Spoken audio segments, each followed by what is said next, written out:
Stay Tuned Sports welcomes you to the following presentation of a drunken degenerate watching the National Football League.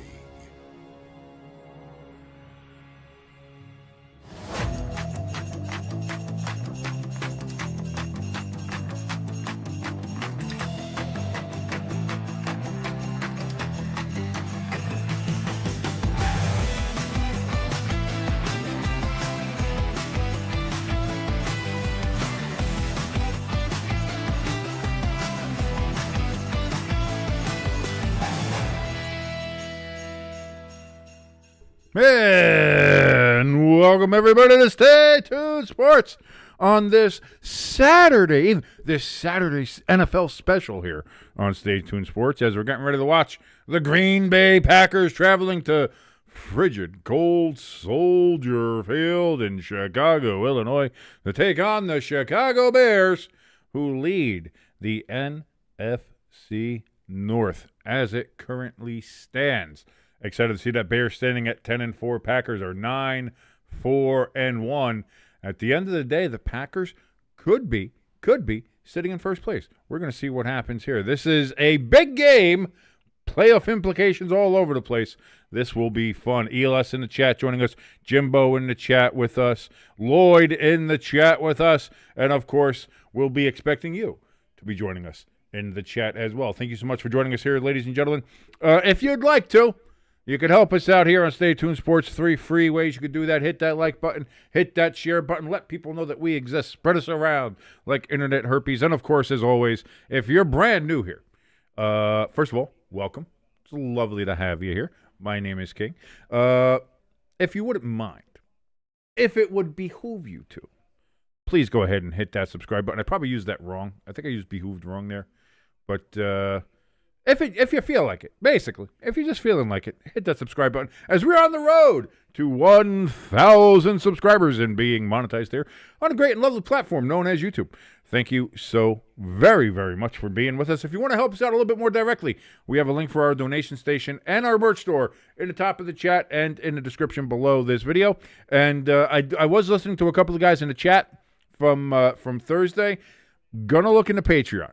You know, because we've been using Buy Me a Coffee here on Stay Tuned Sports for the last 2 years or so, and from what I'm understanding is that you can't use PayPal or Venmo or anything to really use that. So people are saying they're having a problem like donating. They want to donate, but they're having a problem with it because of just the way Buy Me a Coffee is. So I am looking into Patreon. We will see if we change that over soon enough. We will see. We will see how it goes. But for right now. It is still at Buy Me a Coffee. Link, I said, in the top of the chat in the description below. And our merch store, we got a bunch of stuff in there. Alicia in the chat says, hi, looking good as always. Well, thank you so very much, Alicia. You're looking fine as well. I'm sure of it. What was I going to say before I got distracted by the lovely Mrs. Jimbo there? Shit. What was I talking about? I was talking about donating. Oh!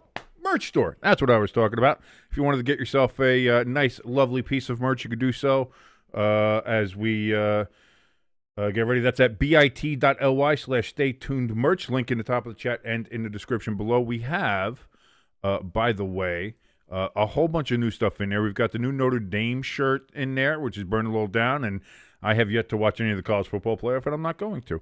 Packers are going to get the ball first here. And they're going to return it to the 20, to the 25, to the 30, to about the 32. And now he's getting pushed. And now they're carrying Bears. And now we've got a flag down. Oh, we've got a wild start to this one, ladies and gentlemen.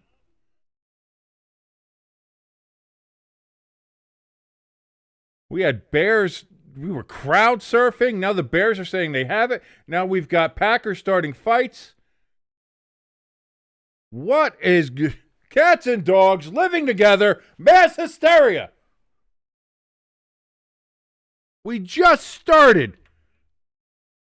Who the fuck starts a conversation like this?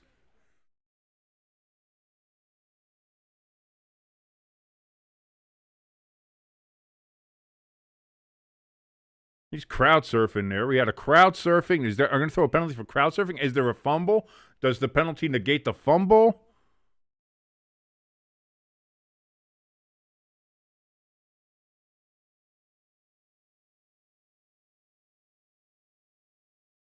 They're saying 15 yards from the end of the play for personal foul for, I guess, jumping on top of the pile. Because I guess they had already blown it dead. I guess. I don't know. Whatever. Either way, that's going to give the ball to the Packers all the way up near midfield at the 47-yard line. Holy shnikes.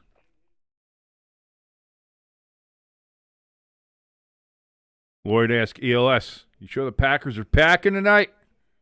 ELS says, fuck the Bears. Okay, so we're off to that kind of start. Big rivalry game, the oldest rivalry in the National Football League.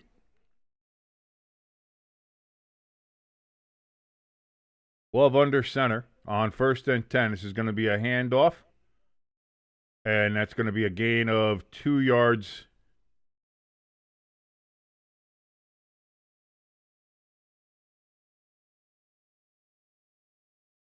That is about it. Jacobs on the carry. As the Packers now sit at the 49-yard line as we see the very weird underbite C logo that the Bears use. It's a unique, you see the wishbone C everywhere, like the Reds use it, and a couple other teams have used the wishbone C in their time, but the Bears has that weird underbite on that C. 2nd and 8. Oh! Ball's loose! And they're going to say, plays dead. Again, another lucky break here for the Packers. It's going to be 3rd and about 2 coming up.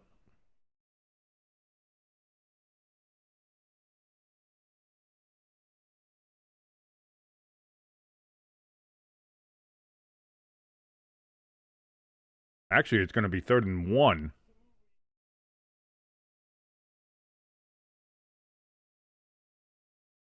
Packers, we have a tackle reporting eligible.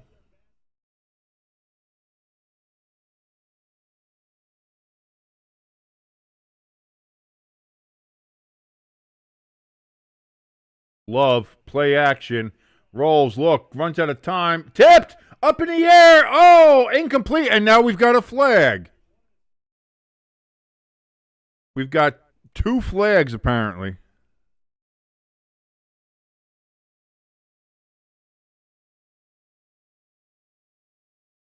Alicia in the chat says, who's happy that the Eagles won? I sure am, because Jimbo isn't going to be depressed all night.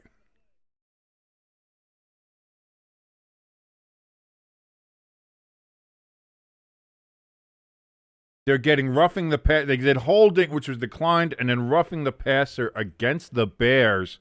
2 flags.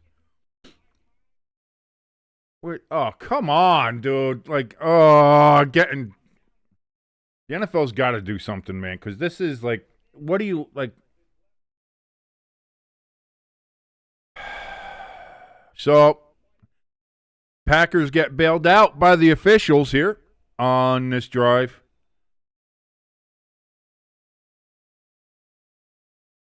Alicia in the chat says, Longhorn is delicious. I don't know. I mean, it's okay.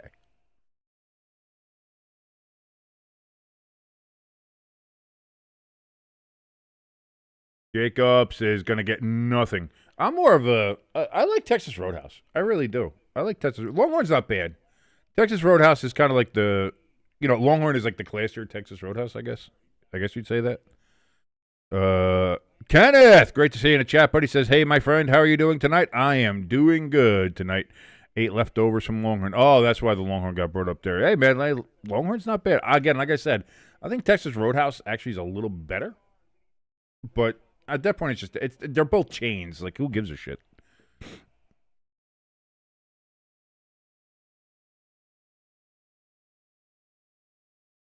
Ball's batted down at 2nd and 9. 3rd and 9 coming up here for the Packers. 12:30 remaining in the first.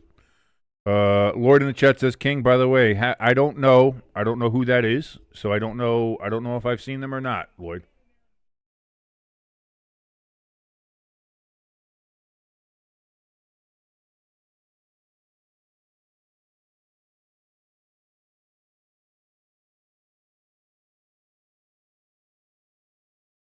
The officials set the ball.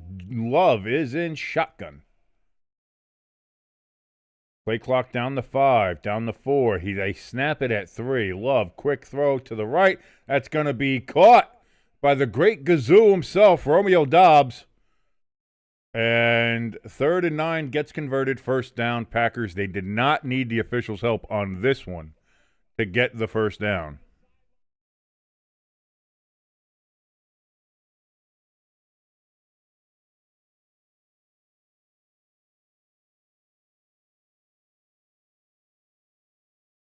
Is that a Dumb and Dumber reference, Lloyd? I have no idea. Alicia in the chat says, Texas Roadhouse butter can give me all the heart attacks. I'm okay with that. Yeah, the little cinnamon, the cinnamon sugar butter, whatever they use. Yeah, that shit's good.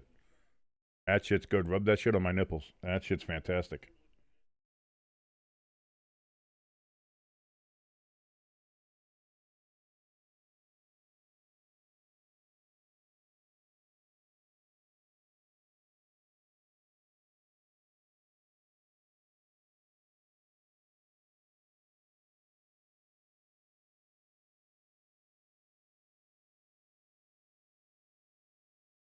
Second and 10.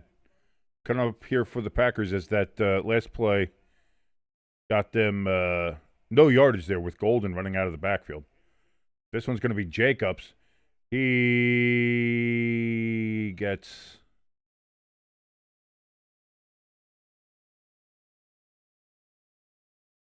What the hell did he even get on that one? 2 yards? Jacobs with about a 2-yard run there on that play. 3rd and 7 coming up from the Bears 13.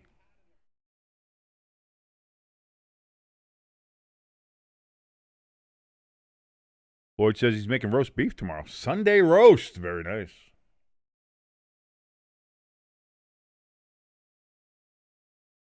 Trips to the right here for Jordan Love. He takes the snap back, looks, throws over the middle.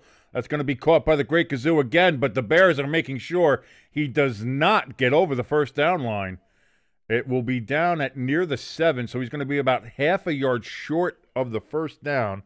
It's going to be 4th and a very short one. It's going to be about half a yard before the first down. It looks like the Packers are saying, screw field goals. We're going to go for it here.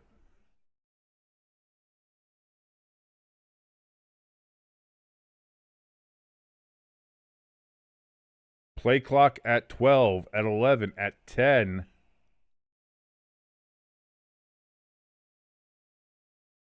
And the Packers are going to use a timeout here early in the first quarter.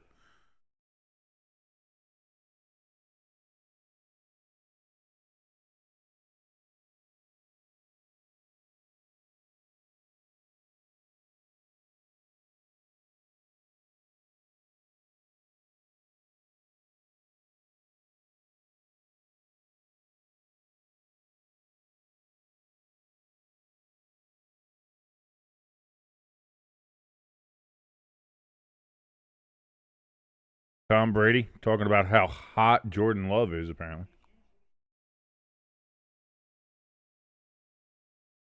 Lloyd says nothing quite beats the taste of roast beef with a little A1 and some Engelhofer horseradish sauce.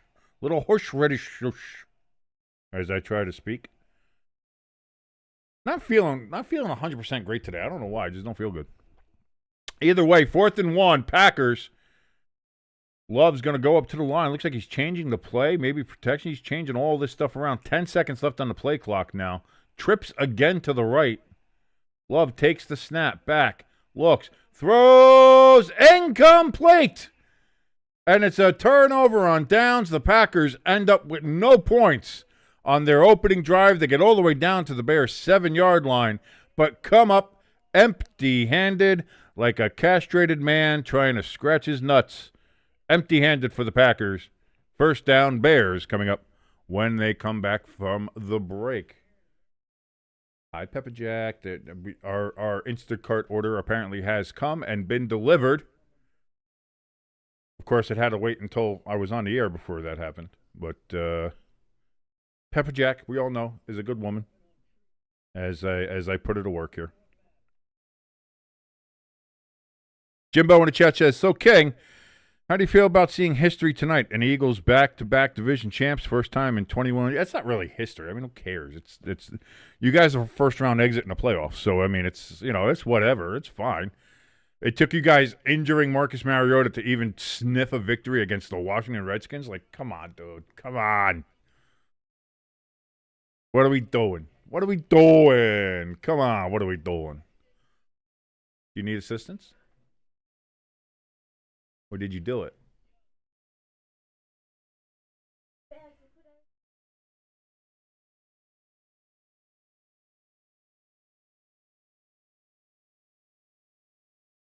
Kenneth in the chat saying the Bears should be called the Bad News Bears. Pecan in the chat says Longhorn Outlaw Ribeye with loaded baked potato and cold salad, sweet tea. Shut your mouth. That's fine. Like I said, with Longhorn, between Longhorn and Texas Roadhouse, it's at that point it's just a basic point of preference. Like it's the same shit. Like it's changed stuff. It's like,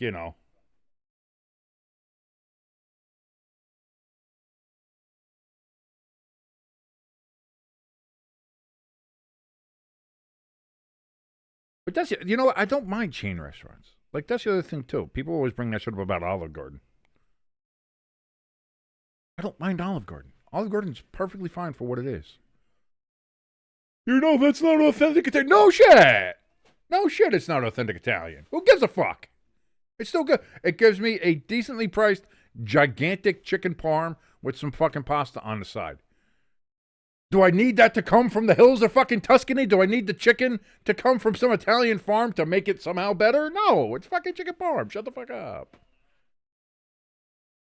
Trying to curse less.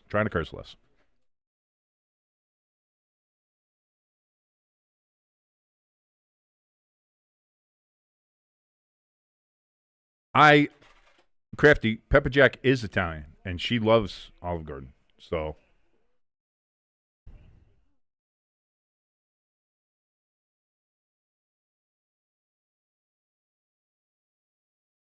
You okay? What got crushed?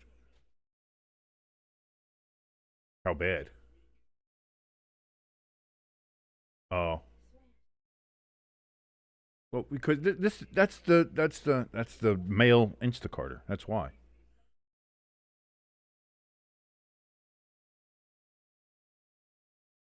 The amount of popcorns you've got for like things for gifts and stuff. Like we're gonna be swimming in popcorn.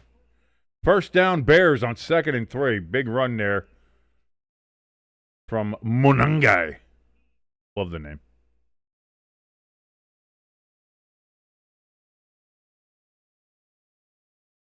Jimbo's like, wait, that's not authentic? They send their chefs to Italy to train. Did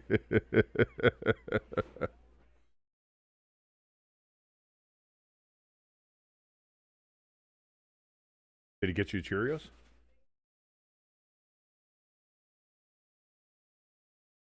Probably because it was crushed.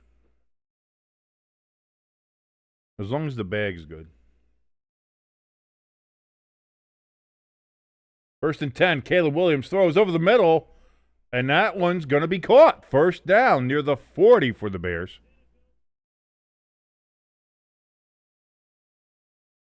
Sorry, I'm a little distracted here, guys.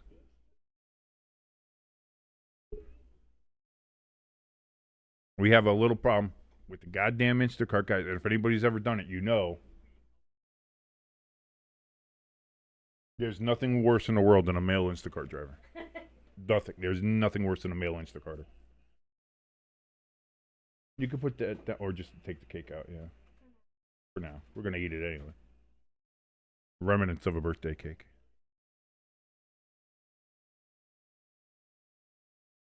That DJ Moore down? DJ Moore down for the Bears. He's getting helped up. Oh, that's a blindside hit, man.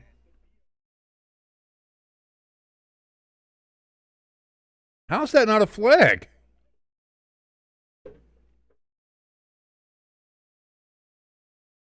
Lloyd says, is King coping? What am I coping about?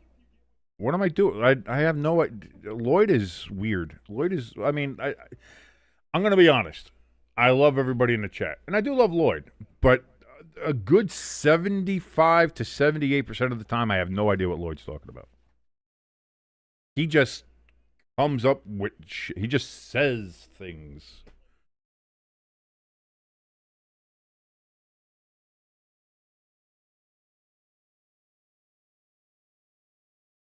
Packers send the blitz. Caleb escapes, looks, throws, caught!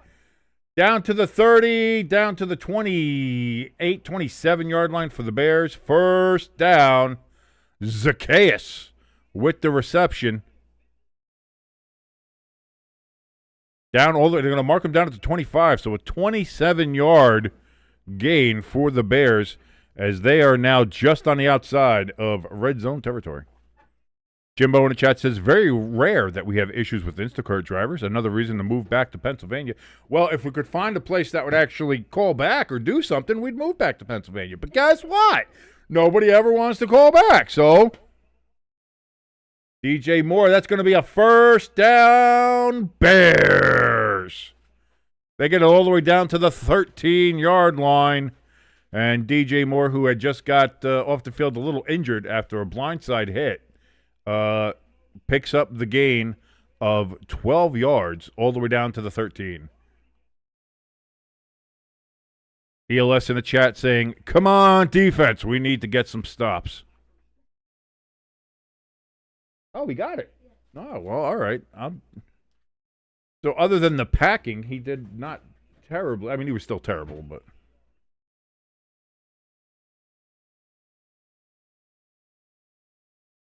DeAndre Swift, he's going to get around 5, maybe 6 yards on the carry. Here's the thing, and this is going to set, like, people might think this is a controversial take. I don't think this is a controversial take. But if you're going to work for Instacart, no matter where you're working, at the very least, be bilingual. At the very least, at least know English, even if it's not your first language. I feel like that would help with the communication of when there is or isn't things or you need to change items out to do something like that. That's all I'm going to say about this particular Instacart order we had there. 2nd and 4, Swift with the carry, and that's going to be maybe half a yard gain. If that, it's going to be 3rd and 4 coming up here for the Bears from the 7. So they've gone from their own 7 now down to the Packers 7. Will they end up getting some points on this drive, or will they end up empty-handed just like the Packers? We're going to find out here in a minute.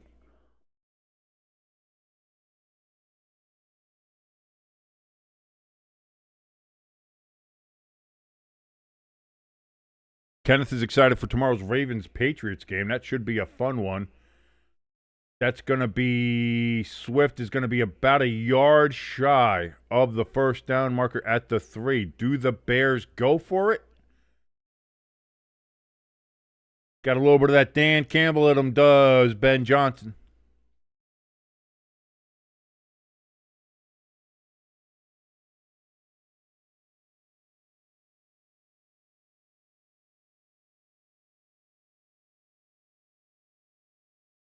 So here we go. 4th and 1. Komet goes under center as the tight end. Oh, no! Disaster class!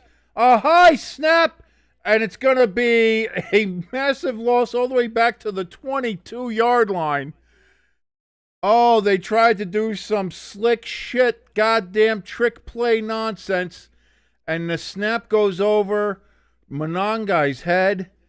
The snapper forgot that Monangai is about, 3'4". Snaps it way over his head. So the Packers are going to, both teams get down to the opponent's 7-yard line. And then they just don't get it. And yes, Crafty, I'm putting her up there, Pecan. Yeah, I see Pecan in here as well. You know what that means. Since it is on the 22, hi, Taylor. Hi, Taylor. And I'll say this, too. I was mentioning this earlier in the chat before the show when I was in the chat and everybody else was in there. Jimbo was talking about, the Eagles are back-to-back champions, whatever. If you watched, and I know probably none of you did, but you should, because you get a little bit of an appreciation. Episode 3 of the Taylor Swift documentary on Disney Plus, the End of an Eras thing.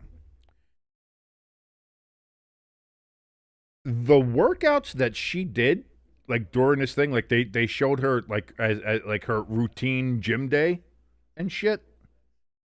Holy fuck! Part of my language. I know I'm trying to watch my language here, but wow! Like she's like legit training. Almost like I was watching the thing. I was like, is she training like a UFC fighter? Like what the hell is she? Like it was impressive. It was an impressive thing. Plus, I mean, she looked hot and the titties were shaking, and she got a great butt in the workout pants. I mean, what do you want? I'm a guy. I am but a man, flesh and bone. What do you want from me? But aside from that, it was impressive. It was impressive. ELS in the chat says, duh, Bears doing dumb bear shit. This is normal. Crafty says, any excuse to obscure King's face is always a good one. I'm right here. I'm right next to her, baby. Me and Taylor. Right here. Look at that. Look at that. We're simpatico, baby. We are just hanging out together. Me and Taylor, baby. That's how we do.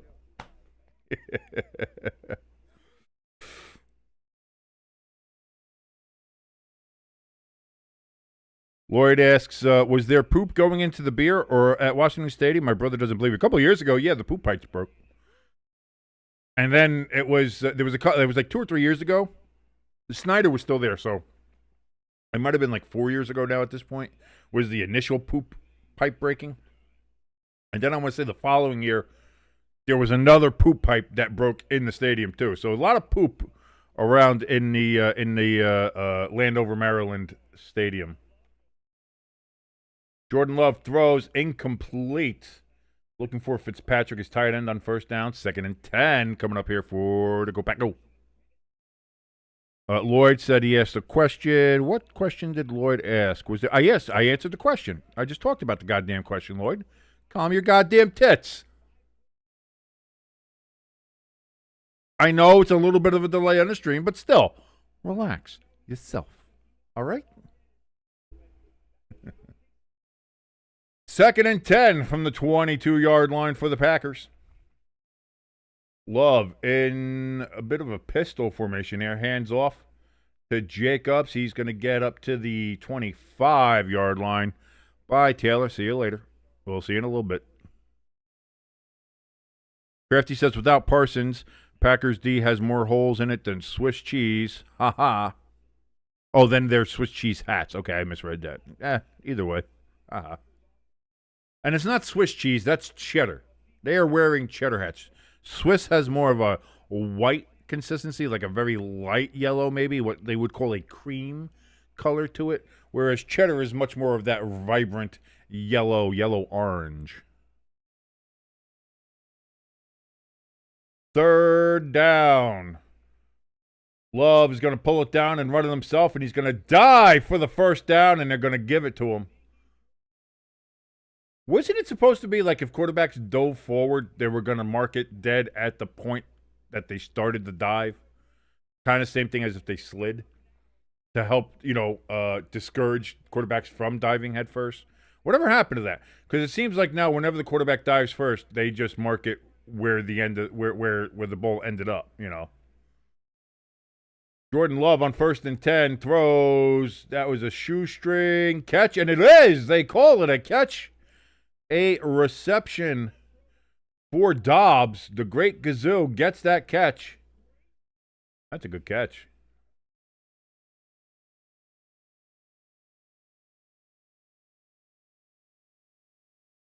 That gets it all the way up to the 46 now.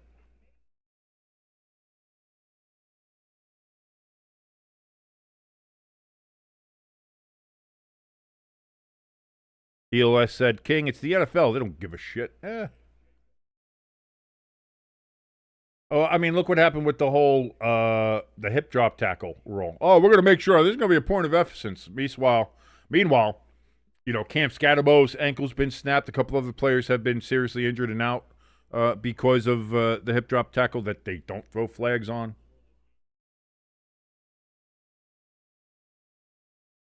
It's like they gave up on that. They give up on the whole hip drop thing.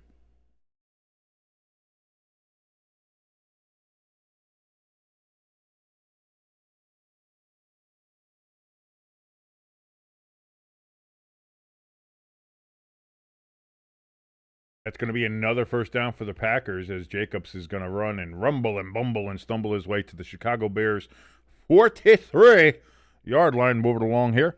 Crafty in the chat says, any team harboring a player who looks as ridiculous as Romeo Dobbs does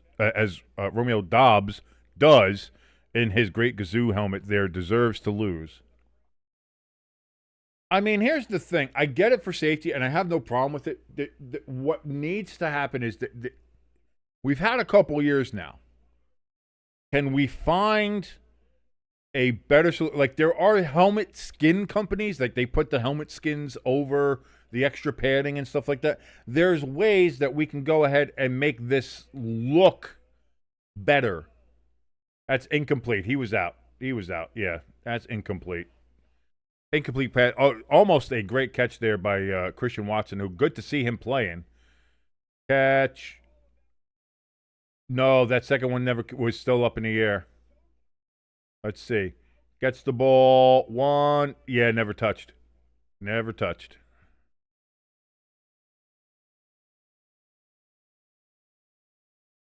Like, there's better ways to do the Guardian cap and to do all that than anything else. Kenneth in the chat asks, who did Pepperjack take in this game? Pepperjack picked the Packers. Dobbs again. Speaking of the great Kazoo, he's got another first down. And that gets it down to the Bears 23. Oh, almost the 22. We were almost able to put her back up there. Lloyd says, oh, lame.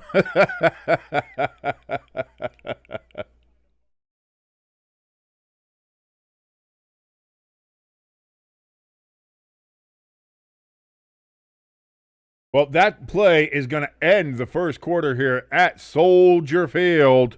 Both teams got down to each other's 7-yard line, but turned it over on downs. They did not do anything with it, and we remain 0-0 in Chirac.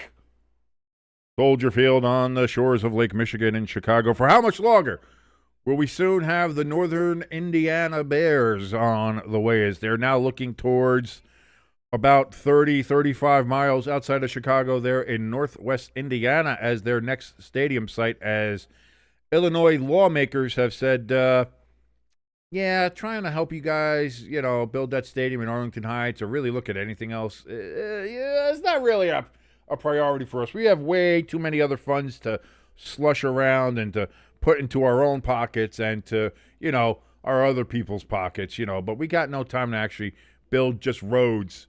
Because apparently that was the thing, too. The Bears were going to build a stadium. They just needed the state to build roads.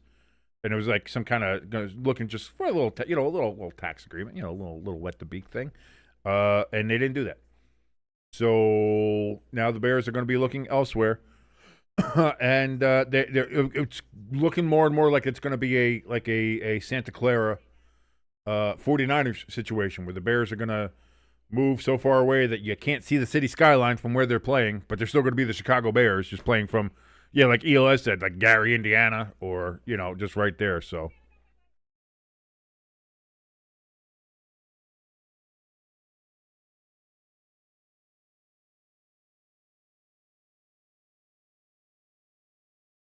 ELS says, thanks, Pepperjack, for picking the Packers. ELS says, thank you for picking the Packers, Pepperjack. I think she might be. Pepperjack gets into. Here's the thing. When I leave Pepperjack alone, like when I come and do these streams, and she'll watch she watches Gilmore Girls and New Girls. Your typical comfort shows for ladies around the world. But the thing with Pepperjack is she will get lost in Taylor Swift theories and clues to the point where you could sit there and talk to her for about 10, 15 minutes, and she doesn't hear a word you're saying because she's formulating theories in her mind. It's something to watch.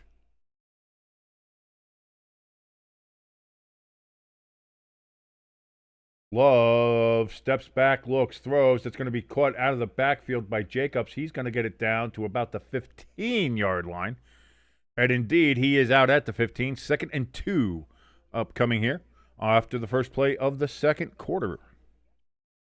Lloyd says, ELS, your Packers are considering moving to Manitoba. ELS says, Lloyd, F you, the Lions are moving to North Korea. The Pyongyang Lions sounds not like that's a decent name. Neither did Alabama.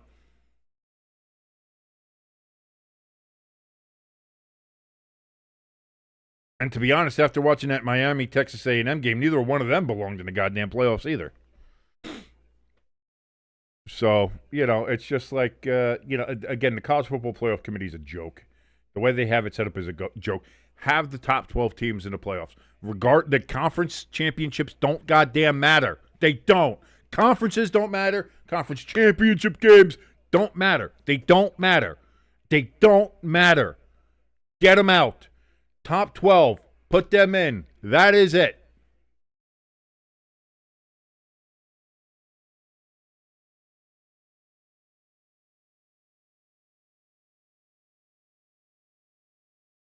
They're considering a lot of people on the list. The one that people were, I guess, jumping on was the Matt Nagy one there, but ELS saying that Tennessee Titans are reportedly considering Kansas City Chiefs offensive coordinator Matt Nagy as a serious candidate for the head coaching job via the Athletic Insider Diana Rossini. Diana Rossini. Second and goal coming up here for the Bears, by the way, from the 5-yard line. I have not been paying attention to that as I was railing on the college football playoffs. Love. Oh, no! That was was it a backwards pass? Nope, they're just going to say incomplete. Wilson was the intended receiver. Falls incomplete. Third and goal from the 5 upcoming here.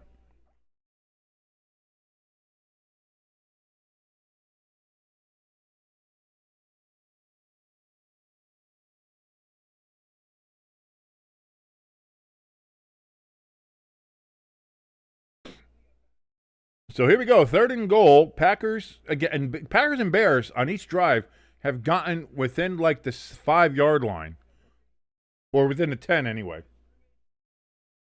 Packers had got to the 7. The Bears had gotten down to like the 4.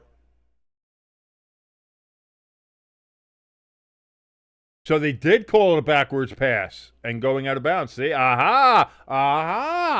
My eyes may be bad, but they're not that bad.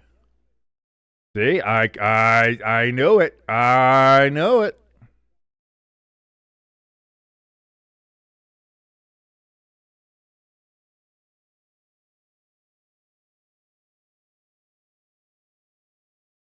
So that moves it all the way back to the 11-yard line.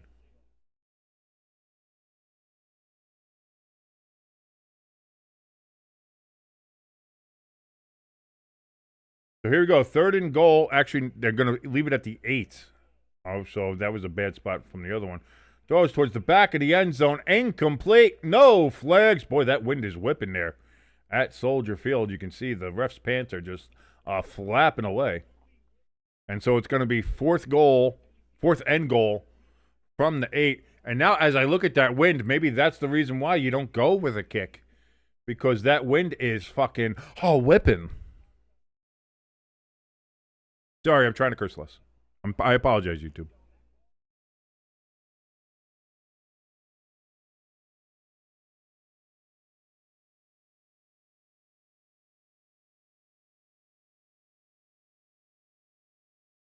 Snap, hold, kick is up, and the Packers get onto the board. Again, with all the wind and everything like that, that was right up there. 3-0, Packers lead over the Bears early on here. I haven't heard that.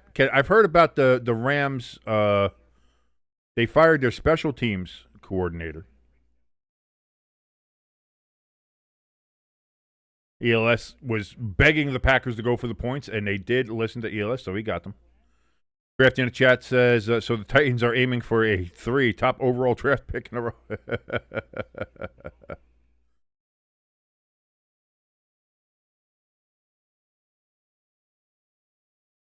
No, I did not, Lloyd. I did not see your question in the Discord. Again, I've been in and out of the Discord. So let me see what you're saying. Let me see if I can see what you're saying.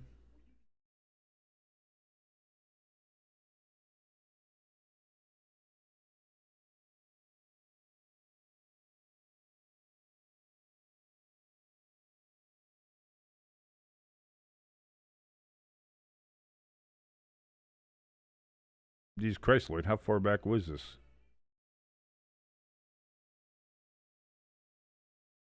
Oh, no, I didn't even see anything. That's just me. Anyway, ELS excited. He says, good drive. All right, defense. Let's get a stop. I'm not looking at that stupid roast beef gif again. I'm not doing it.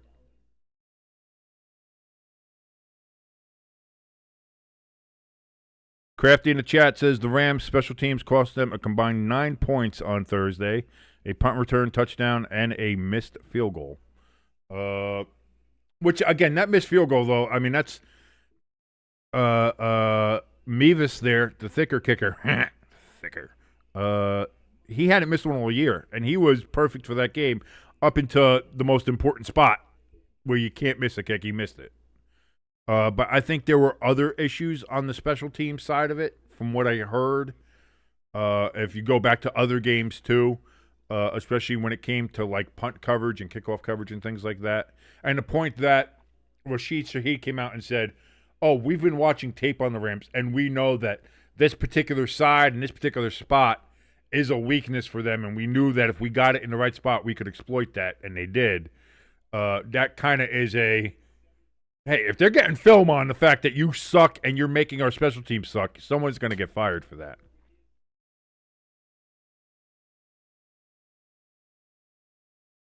Oregon is already up on JMU 34-3. Jesus Christ.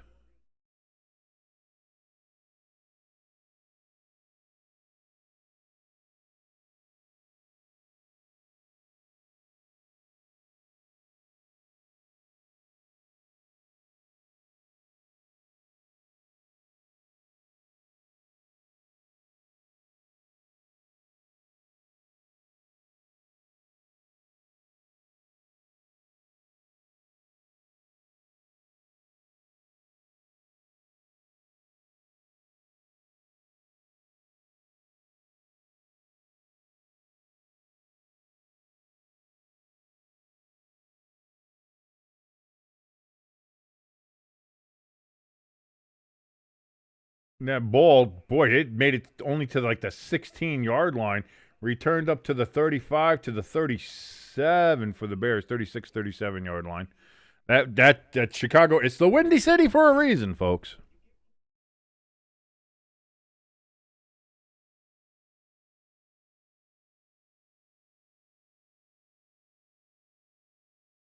Oh, okay. I see. I do remember that. By the way, Jimbo says, haha, takes breath, haha, Oregon over JMU. Yeah, okay, you're the one who brought that up. Lloyd says, talking about how Washington is going to be bringing back the Super Bowl era jerseys and just pairing the white one that they already brought back this year, bringing back the burgundy jersey one, and making that their main jerseys for next year. He asked if I think the name and logo comes back during the offseason, or are we a few years away still? It feels like it's still a few years away. And if they change the uniform, it's going to be at least 5 years. If they change the uniform without changing the name, it's going to be at least 5 years. Those are just the NFL rules. So that's something you have to take into account. If they want to change the name and they change the uniform now without changing the name, it will be a minimum of 5 years before they can change the name. So that's what you're going to have to look at with that. If you're one of the people that are hoping that Washington changes their name back to Redskins, that's the time frame you're going to look at. If they don't change, like if they say, hey, we're going to bring back these uniforms, and then at some point in the offseason, if they're keeping it clandestine or not, I have no idea, and then they come out and say, you know what? We're becoming the Redskins again. If they don't do that and it's just the uniforms, it's at least 5 years.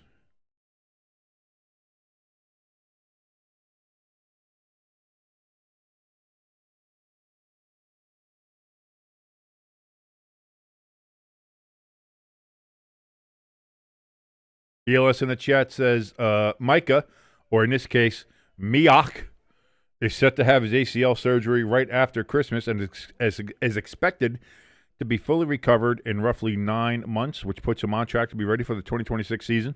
And, of course, Crafty then asks, who the F is Miak? Who the fuck is Perda?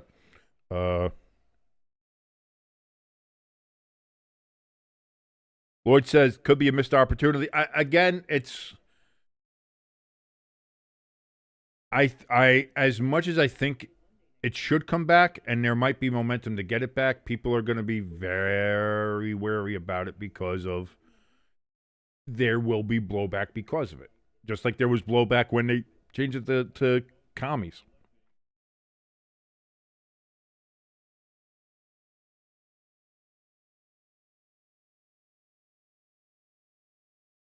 Mosby being helped off the field. He's in a blue tent now after being injured. 1st and 10 for the Bears.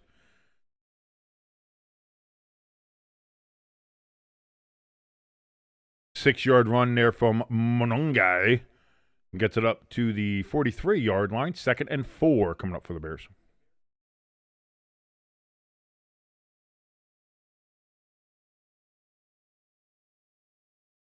Kenneth says James Madison is getting destroyed by the Ducks. No shit.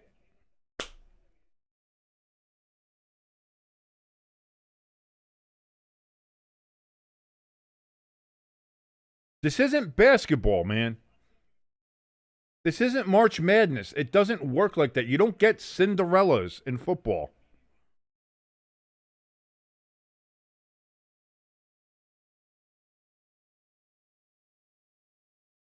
I did see that the Montana State was on ABC in the afternoon.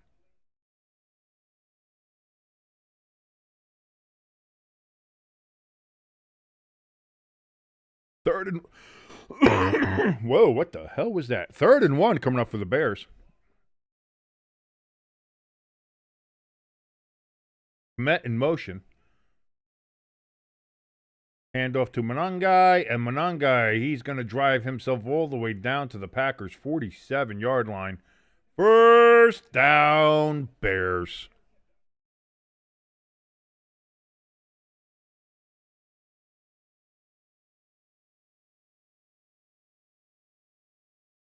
You're really surprised that James Madison's getting destroyed, Ken? I don't know about that. Like, everybody knew that Tulane and JMU were going to be mollywopped. We just knew that. Caleb escaping the pressure from the Packers, throws incomplete. He was looking at Monongai coming out of the backfield. We've got a flag down. This might be illegal man downfield. Or is this going to be against the Packers? Holding on the Packers. 5-yard penalty, automatic 1st down. Move the chains for the Bears.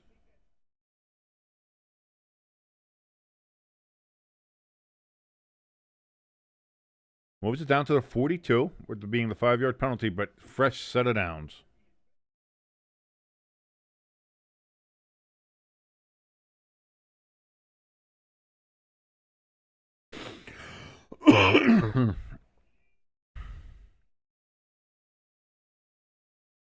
Ooh, Caleb just looks to throw that away, and that could have been intercepted. 2nd and 10. Is that Nixon? Nixon had a chance if he was paying attention.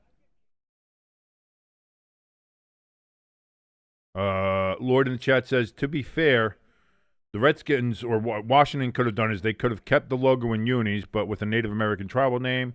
But they're using the Redskins name more and more on their Twitter when it comes to throwback era history. I haven't seen that, so that's interesting. Monongai with the carry. He's only going to get about a yard. 3rd and 9. They're going to give him 3rd and 8. Generous spot from the officials from the 40. 3rd and 8 for the Bears coming up. Lord in chat says, you didn't see a few years ago, leading me to believe the name will be back.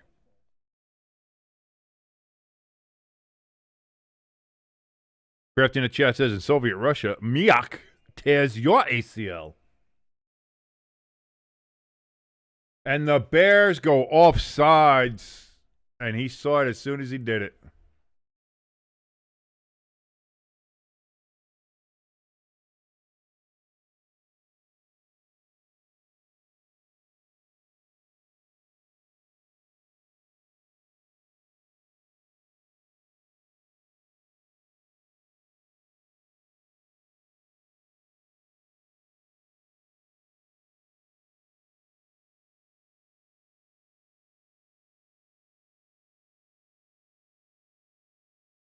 Well, now after the penalty, it's 3rd and 13.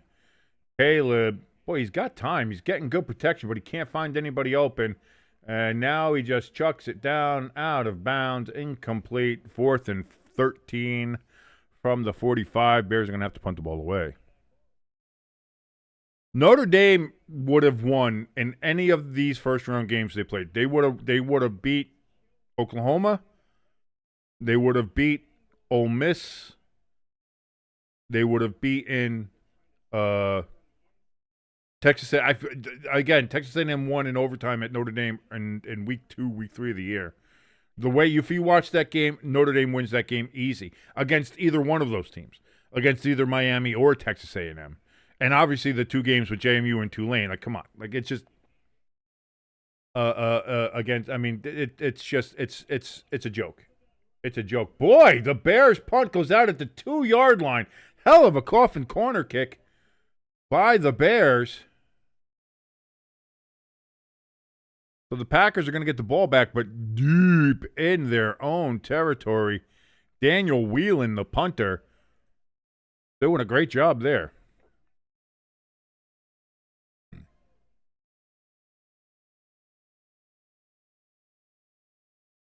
I did not see that ELS, but Brandon Ayuk is, at this point,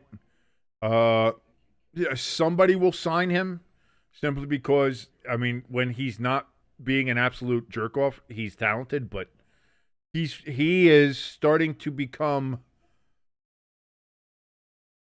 as I mentioned, when it comes to NFL players, there is a bullshit to talent ratio. You can be kind of a diva, you can be kind of an asshole, and a team will deal with a ton of your bullshit as long as you're talented enough, and it keeps that gauge like right in the middle. It's like, that's a lot of bullshit, but boy, he wins his games. You know? So that thing will go, it's starting to get a little more this way. Oh, but you know what? He's fast. Boy, he catches balls, or he runs real well. Brandon Ayuk has been way too much bullshit for doing nothing on the field, and that's gonna be something. That's gonna be something. So somebody will pick him up. It probably won't be for what he wants, and he'll be a headache. He'll play 4 or 5 games before he wears out his welcome, and it'll be all the same shit. So it is what it is. The 49ers he suckered the 49ers. He suckered the 49ers into signing him that last year to that contract, and good on him for that. But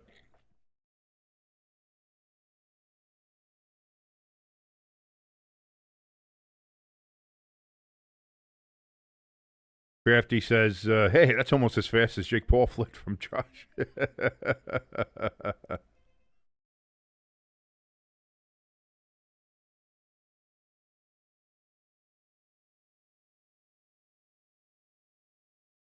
Lloyd in the chat says, I'd say Washington Blackfeet, that honors the tribe that helps shape and contribute to the team.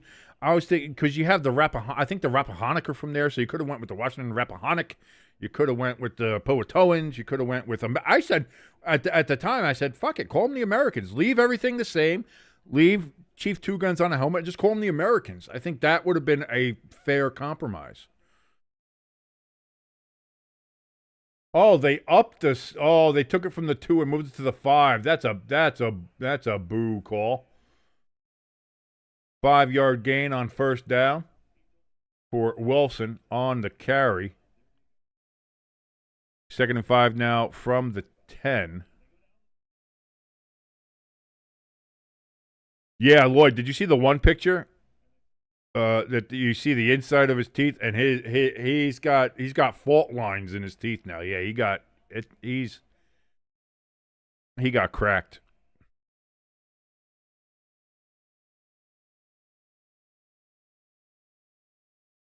Christian Watson, he's going to get about 6 or 7. Don't say it, and it's a first down for the Packers up to the 17-yard line. No, stop. I hated that stuff when people were like, call them the Redskins, like Redskin potatoes. Or call them the Red Tails, like the Tuskegee guys. Or call them the Red Pigs, or Red Hogs, or Red Wolves. Red Wolves I would have been okay with. To be honest, because I saw a couple, one guy A fairly well-known, very good designer in the design world, Fraser Davidson. Fraser Davidson. He works for Cub Studios. And he made a... Oh! Jordan Love gets absolutely destroyed. They're going to throw a flag on that? Unbelievable. And Love got absolutely blown up, and that was a clean play.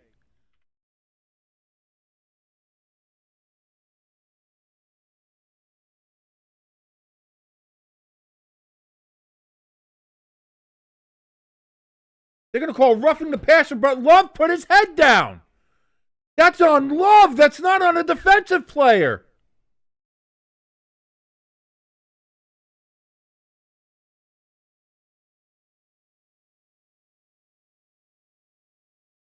That's bullshit. I'm not even a Bears fan, but that's bullshit.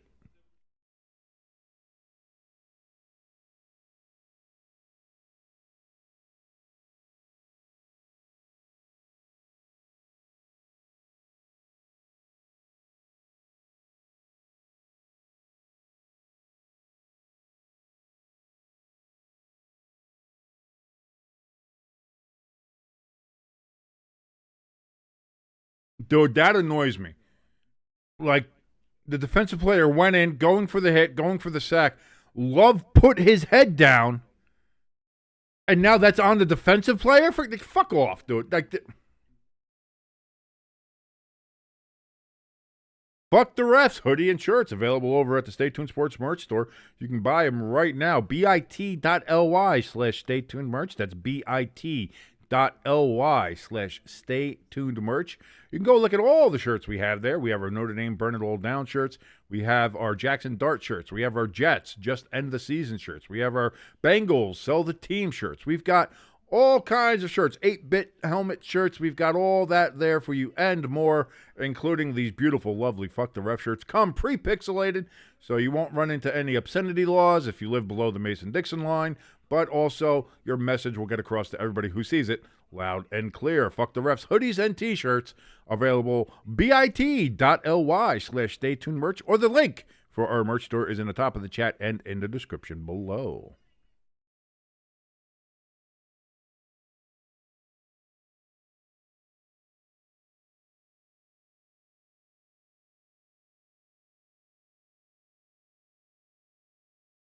Jimbo's been in the chat says, I've been saying roughing the passer rule needs to be modified. Listen, if the quarterback puts himself into a dangerous position that is not on the defensive player to then be penalized for.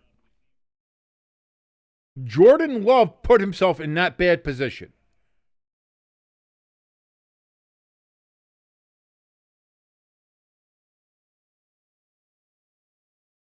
He was fine where he was going, and then Jordan Love lowered his head. Like that, you can't have that and then award him for endangering himself. Love is going to the 10. He seemed to be walking off pretty fine. We'll see if they pass him in the concussion protocol. Malik Willis now in, hands off to Wilson on 1st and 10. About 3-yard gain.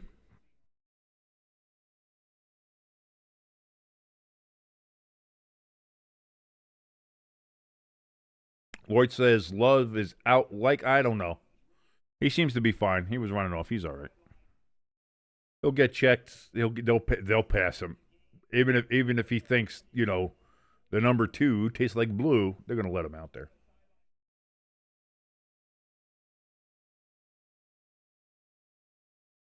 $7:20 remaining here in the second quarter. Malik Willis, again, it's going to be another handoff here to Wilson. And Wilson gets about a yard shy of the first down. 3rd down and 1. Upcoming for the Bears, from the Packers, from their own 41-yard line. And Jordan Love is out of the tent. They have taken his helmet away from him, and he is walking back to the locker room. So maybe he will be out longer than we thought. Uh-oh. That's why you don't lower your head, Love. Love. Hello, Love. A pecan. Doctor, how many fingers I have? Jordan Love. 12. Jordan Love looks at it and says, Mickey Mouse. That's a mouse catool, Doc. Nope, that's going to be short. Jacobs with the carry as he was trying to go ahead and get a first down, but he's going to be short. It's going to be 4th and 1 at the 41. And now the Packers rushing to the line. They're going to try again. Quick snap, quick snap. Nope. Packers aren't set. Play clock going down to 12, to 11, to 10. They are just going to let this run all the way down. 7, 6, 5, 4, 3, 2, 1. And the Packers are going to take their second timeout. And they do. Wow. Interesting. Not sure about that, but that's what they're doing. ELS says no.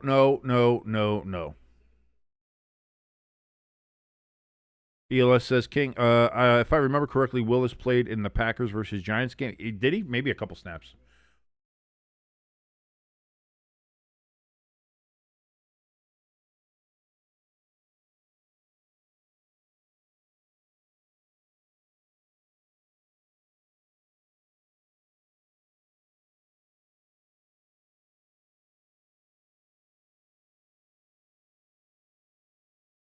So Green Bay is going to go for it here. Trips to the right here for Malik Willis.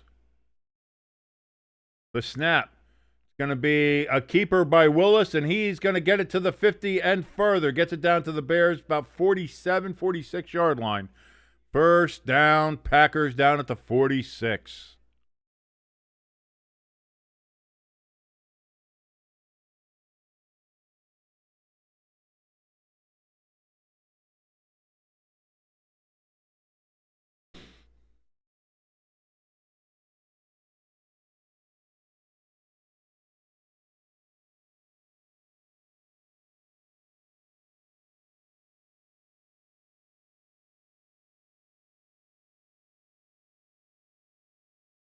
Malik Willis takes a snap here on 1st and 10. Can't find anybody. Pulls it down, runs it himself. Slides down after a gain of 8. 2nd and 2. They're going to say 2nd and 3. Okay, only gain of 7.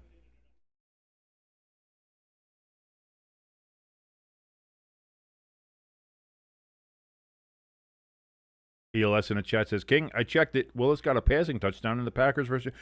ELS, are you trying to get me to root against the Packers? Like, I don't understand this.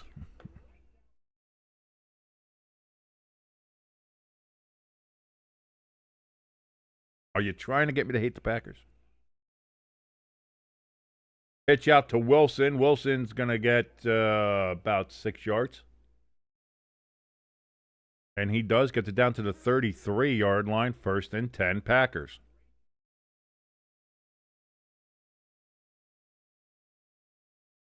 Feels like I got something stuck in my teeth and it's bugging the shit out of me.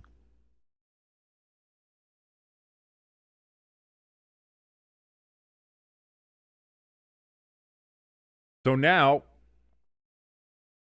1st and 10 from the 33-yard line of the Bears.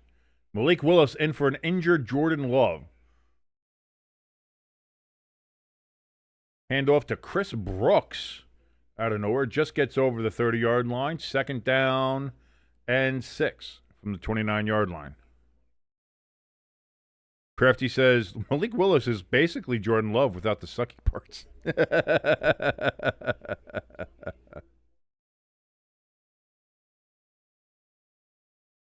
ELS says, no, I was just checking something. Listen, I'm nervous. I know, buddy. It's your team. It's a big game. This could be the division. This could be the playoffs on the line. You don't know that. And right now you're dependent on Malik Willis to take you to the promised land. Can he do so? Malik Willis throws. Bit of a dart to Dontavian Wicks. That's going to be caught right past the sticks. 1st down for the Packers. We're under 3 minutes to go now here in the 2nd quarter. Going to be 1st and 10 from the Bears' 23-yard line.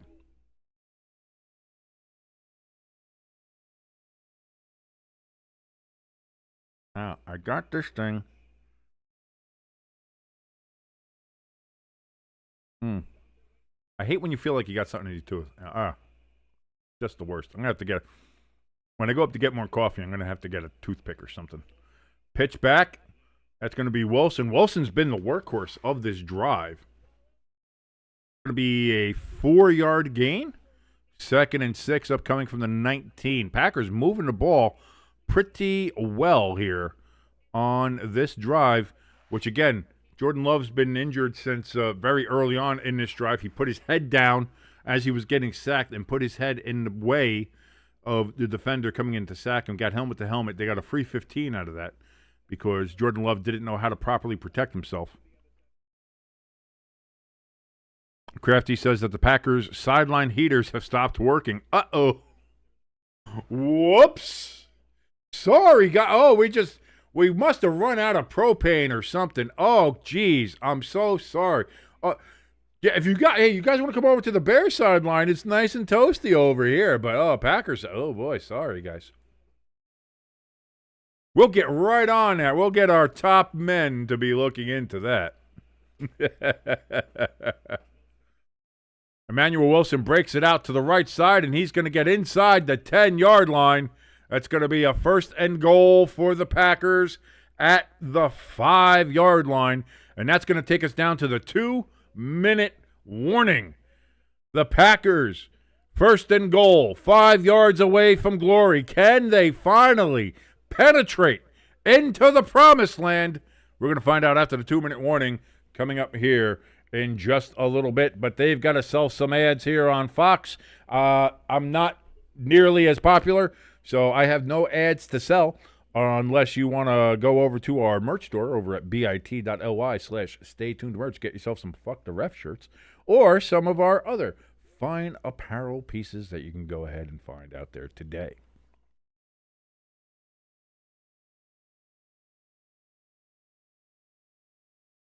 ELS says, fuck Chicago for not having working sideline heaters. Now I hope we beat the Bears by at least 10. You should have a little bit more of a, be like, 25. We should beat them by 24. We should beat them by 28 points for what they're doing to us. You're like, we're going to beat them by 10. I'll beat them by 10. We'll get a late field goal somewhere along the way, make it a little bit, maybe make it look a little better. Got to be a little bit more ambitious with that hate, ELS. Oh. Good times had by all.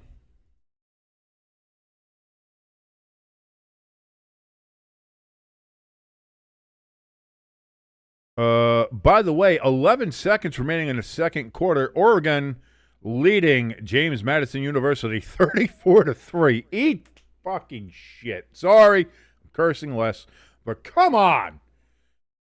This is the shit we put in over Notre Dame.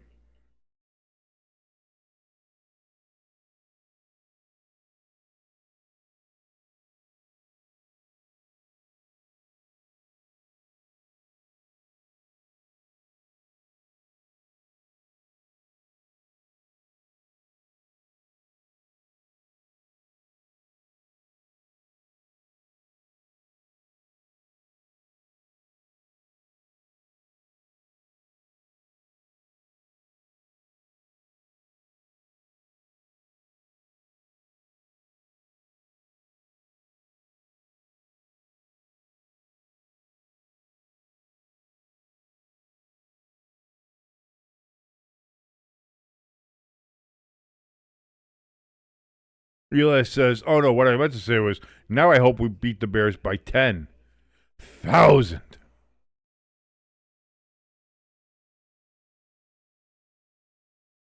First and goal. I didn't know the Bears had taken a timeout, but apparently they did at some point. That's what I get for not paying attention. Malik Willis looks, throws. He was looking towards Gazoo, but could not get it to him. Incomplete. Second and goal from the 5. Kenneth in the chat says that Jordan Love has been listed as questionable to return.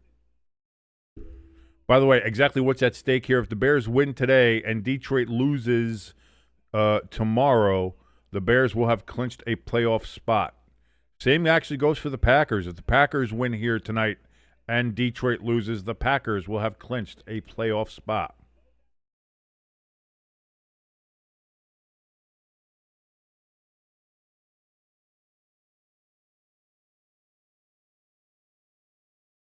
Hand off to Jacobs. He's going to get a yard.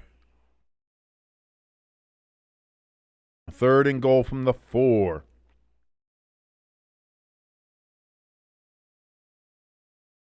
.147 seems like the Bears have called a timeout here. So now the Bears are down to 1 timeout. The Packers are down to 1 timeout.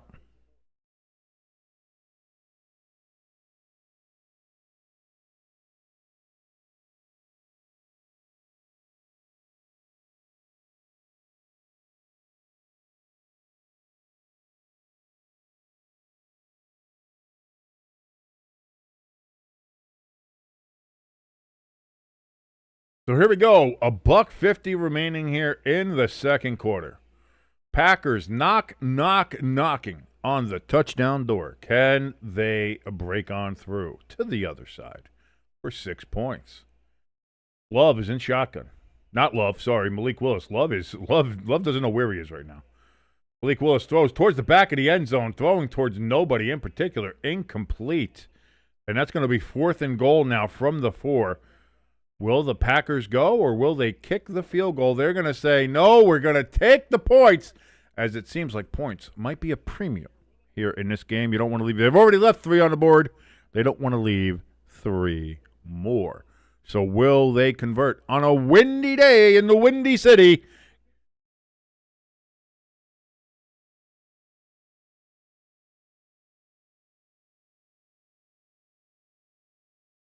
McManus on for the attempt. Chip shot here. And it is good.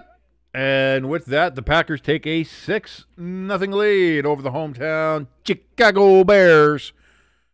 As the Bears will get the ball back with 1:41 and 1 timeout remaining, will they be able to go ahead and get back into, the scoring area place, where people like to go and score?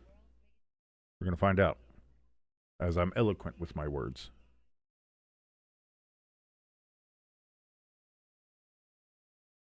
Okay, Jimbo, give me a second. I'm going to jump on. I got to jump on the old Twitter machine here.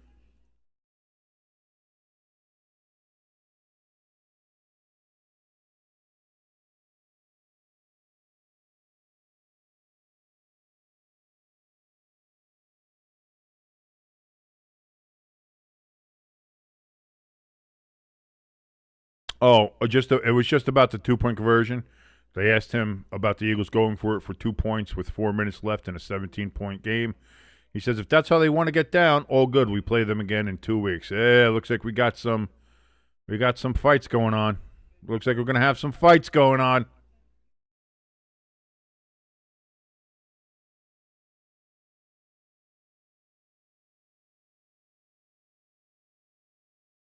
Although he seems to be getting a lot of shit from Redskins fans for the fact that he punted with 6 minutes left to go in an 11-point game. So,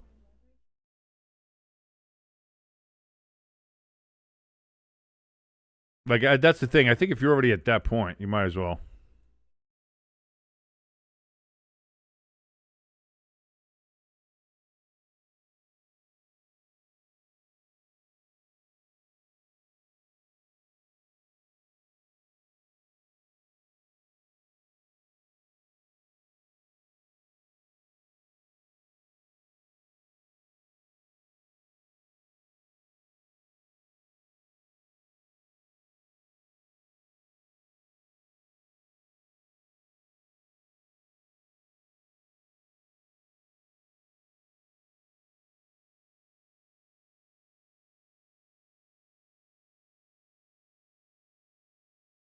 ELS in the chat says, good drive for the Packers. Willis in offense.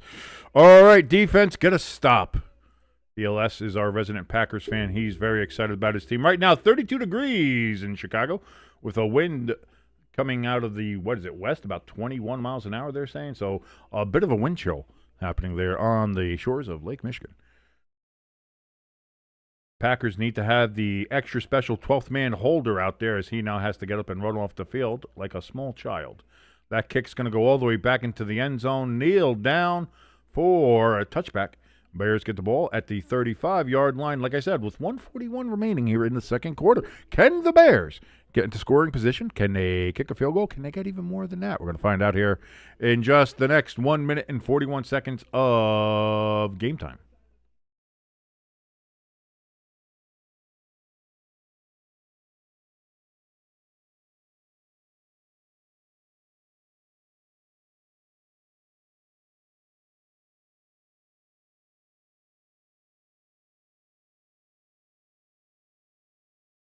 By the way, apparently the heaters are back on the Packers sideline, so everybody can relax. Caleb throws over the middle. It's going to be caught. First down for the Bears. Loveland, the tight end out of Michigan, with the catch. They get it up to about the 48.5-yard line. 1:20, 1:19 remaining. Caleb takes the snap, rolls out to his left, looks, throws out of bounds. Nobody near.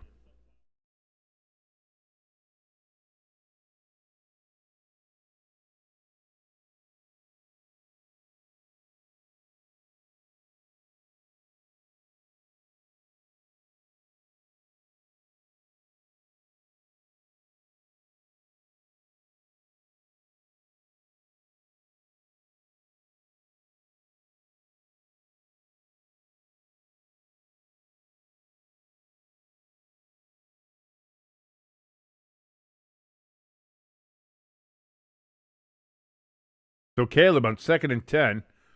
Looks, throws over the middle. Caught! Zacchaeus with the catch gets it down to the 45 of the Packers. 3rd down and 4. Clock ticking. We're under a minute. 55 seconds remaining. Ball is snapped. Caleb looks, throws towards the sidelines. Incomplete. Komet was being held all over, but no flag thrown. Interesting. 4th and 4.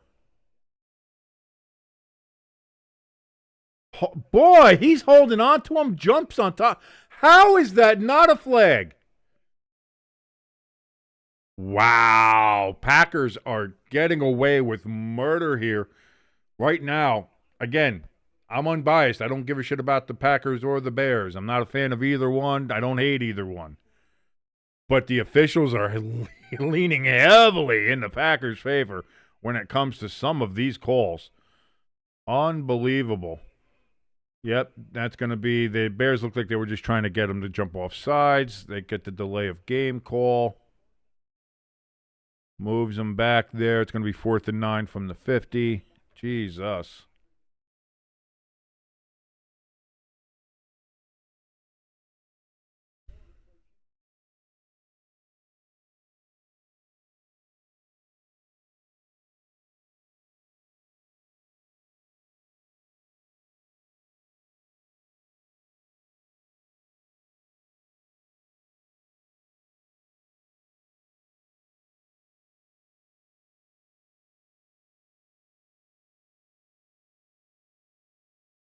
Fair catch called for at the 8-yard line.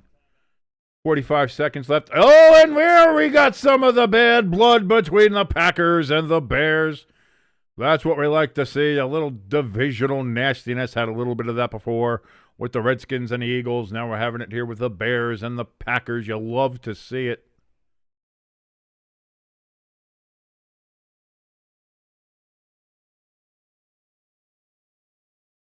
Always the Gunners.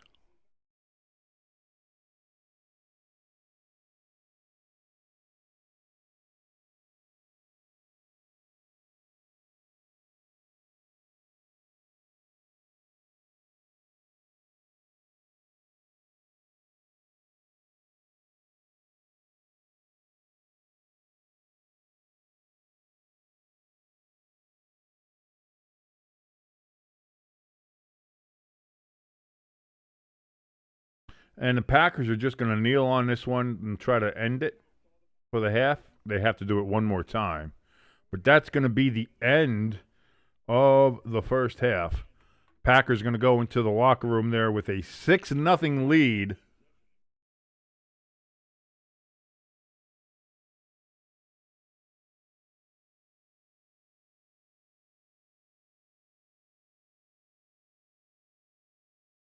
Bears get the ball first in the second half, by the way. Jimbo says it's always the Gunners because they're nuts. Because they are nuts or because they're... The way you worded that, Jimbo, see, this is why grammar matters. Because you're saying the reason that it's always the Gunners is because of their testicles. This is why you have to see because they are, which is THEY apostrophe RE. Because that's the contraction of they are.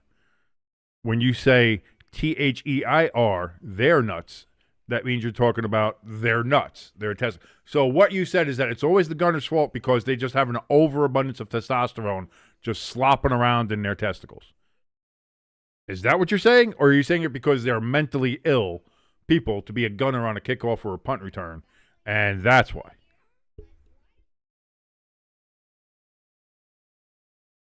Jimbo says, come on, King, you know, it's Jimbo Gauge. There is they are. You know that. Oh, I love it. I love it. I love it. So here we are, halftime. Packers, 6. Bears, nothing. Can they get something going here? Jordan Love out of the game right now. Malik Willis in for him after Jordan Love lowered his helmet into a hit and then got rewarded for it with a 15-yard penalty that wasn't a penalty on the defense, to be honest with you. Jordan Love put himself in a dangerous situation and caused all those problems, and now the Bears have to deal with that situation. That's a shame.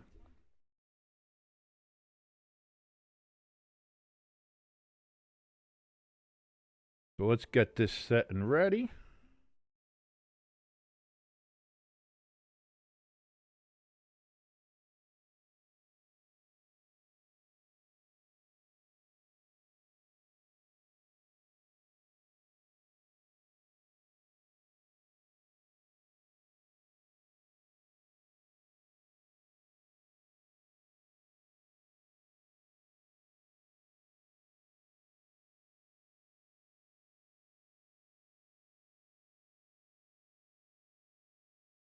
Fix this over here. There we go. There we go. We got the timeouts back up there. All right, and we've got that set. Okay. Elis in the chat says, Willis looks good on that drive. If he's in the rest of the game, I think we're fine. You say that until then maybe the Bears score a touchdown on their opening drive, or though Willis goes 3 and out on a drive, and then you can be like, oh, my God, can we get Love back in there? We got to get Love back in there. So we'll see. As for me, it's coffee time. You know that, ladies and gentlemen, it's coffee time. So let me go ahead and make some coffee here, and we'll be back for the third quarter coming up here on Saturday Night Football, which is a lot more interesting than anything happening in the college ranks, that's for sure. Packers 6, Bears nothing here on Stay Tuned Sports. Thank you for joining us here. Again, if you want to help us out, like, share, subscribe. All of those buttons help us out tremendously as we're on the road to 1,000 subscribers and hopefully being monetized there on the great and glorious channel and platform known as YouTube. And, of course, if you want to help us out more directly, a link for our donation station and our merch store are available at the top of the chat. It's pinned up there as well as down in the description below this video, so you can go ahead and help us out there. Be back in just a moment after, of course, coffee break.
There we go. Now we're back. Snowman in the chat says, skip the Bears. I hope they lose out. ELS back in the chat says, if the Packers win, we're 5-0 in the division and 1 win away from sweeping everybody in the NFC North.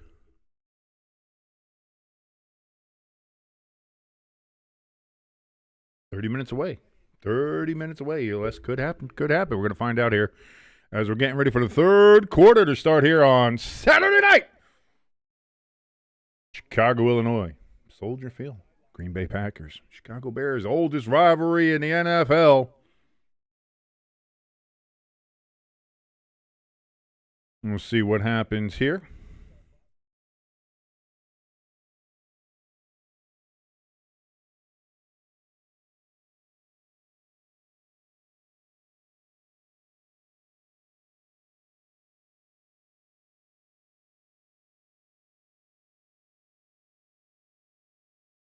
By the way, interesting stat here. This is the first half that the Bears have been shut out of the entire season. I'm sorry, this is the first half at all, first or second, that the Bears have been shut out all season. So interesting.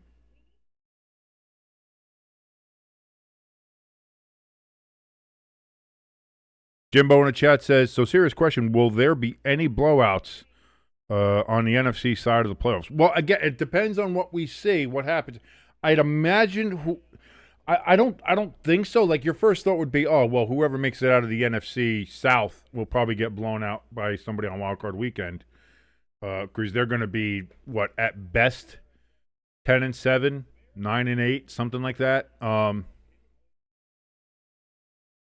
guess that would be the first thought, but I've learned once you saw Seattle make it that one year when they were 7-9, and then they beat the Saints. Like, I don't think there's chances for blow. I don't think you can get blown out. It's hard to get blown out in the NFL.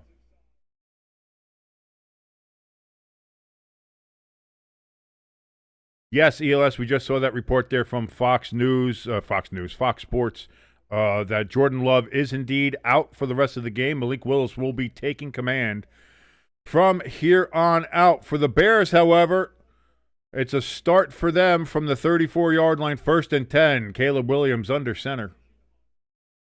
Komet in the backfield. He motions out towards the left. Williams is calling out different protections, apparently. This is going to be a handoff here to Swift, and that's going to be good for 2 yards to the 36-yard line. 2nd and 8 for the Bears.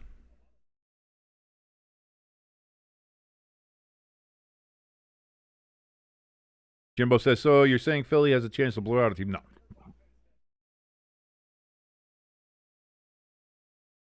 Because that, I want to find out, I want to look at, see what that is. Hold on. 2nd and 9. They only gave him a yard on that one? I thought it was 2nd and 8. 2nd and 9, they say on here. Monangai. Oh, and he's going to the 40 of the Packers, down to the 35, to the 30. Still in bounds. He was still in bounds. All the way down to, I want to say, near the 25 or 20. Let's see where he stepped out. Oh, what a defensive breakdown from the Packers. Monangai out of the backfield and goes off. They're going to say it's a 34-yard gain all the way down to the 30-yard line. I thought he was still in bounds further than that. Now it's a pitch out to Swift, and that's going to get bottled up for a loss of about 3 yards.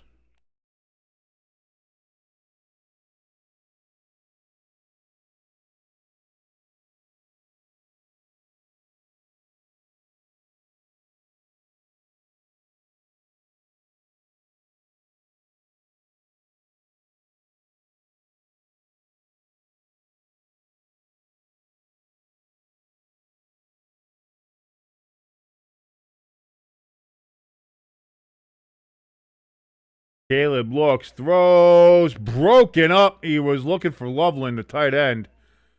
Incomplete. 3rd and 12 coming up here for the Bears.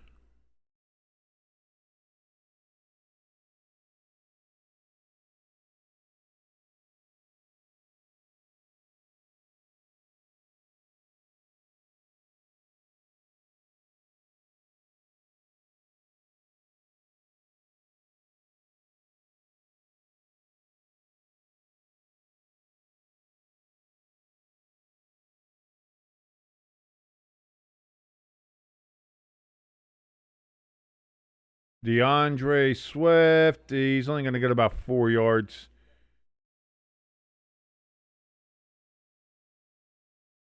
And they're going to send out Carlos Santos.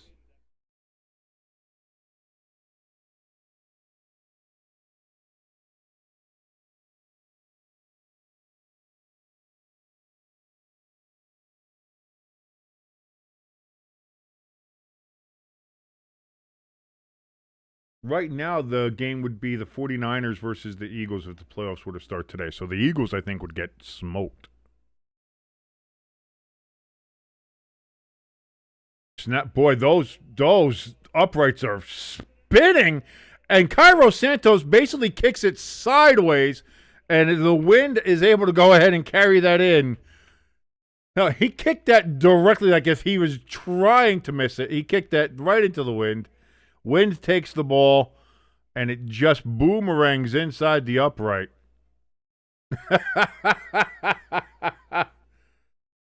And so the Bears get on the board. 3 points on the opening drive here, 6-3, and now the Packers will get the ball back.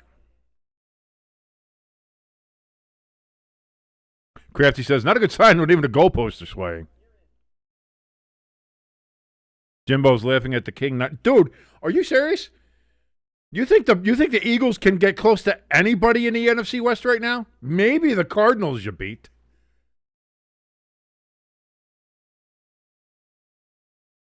Let's relax. Here's the thing you have to understand, Jimbo. Here's the thing you have to understand. The Eagles are not winning back-to-back Super Bowls. It's not happening. So relax. Accept that fact. Enjoy that you're going to get into the playoffs. Enjoy, we've won 2 division championships in a row. Smell our own farts.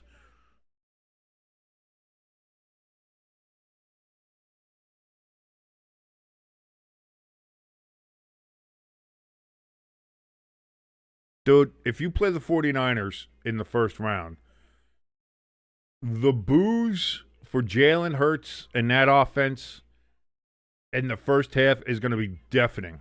Like, come on, man.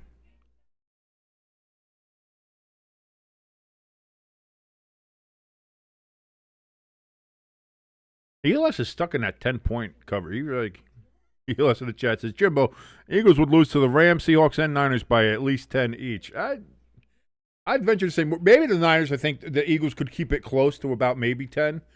But against the Seahawks and 49ers?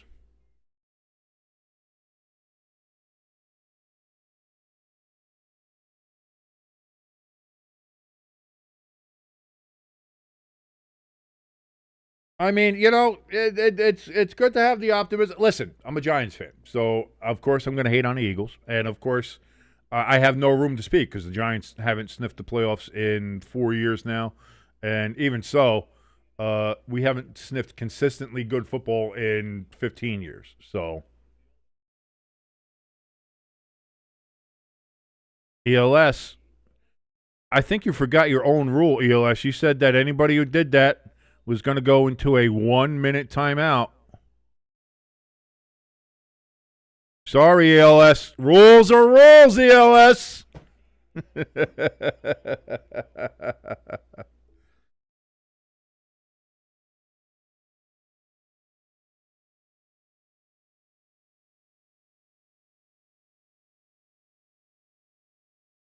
Oh, Jimbo, come on. Niners we beat. Seahawks we smoke. Rams will be. Get it, Jimbo. Jimbo, I'm the one who ingests the cannabis, not you. You should relax with that.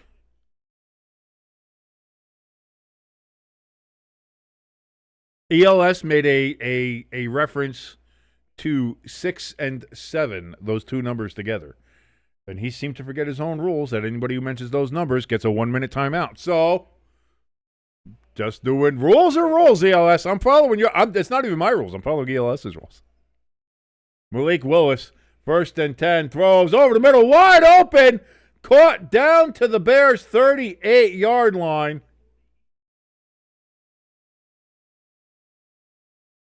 Musgrave, the tight end.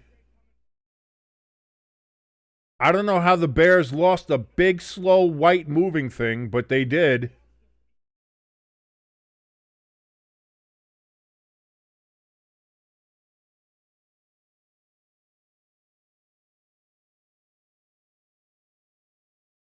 ELS says, I don't give a shit. I did it to myself. I did it. I wanted to be caught. I love you, ELS. A little pitch out here to Jacobs. That's only going to get him about 2 yards. 2nd and 8 coming up here for the Packers.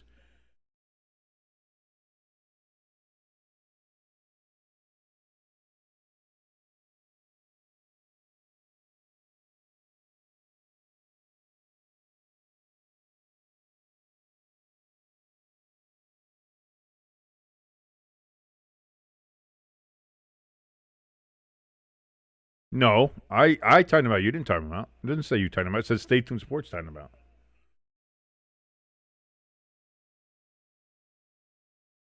Xavion Williams out of the backfield. He's going to get about a yard shy of the first down. It's going to be 3rd and 1 from the Bears' 30-yard line.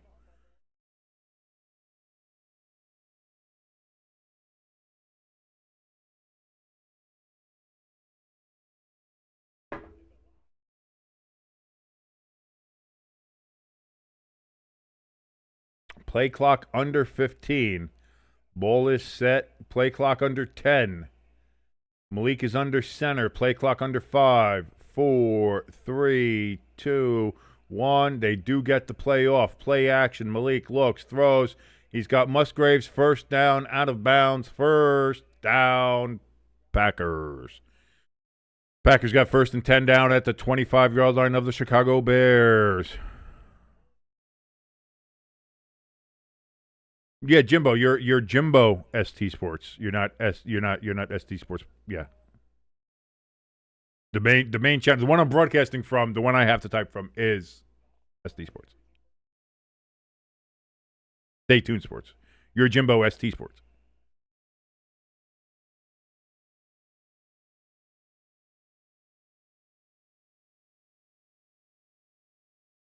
Malik Willis escapes a sack. Escapes another sack, and he's going to run, and he gets a first down. Unbelievable. Malik Willis should have been sacked at least twice. Escapes both pressures, and then gains enough yardage for a first down to the Bears' 14-yard line.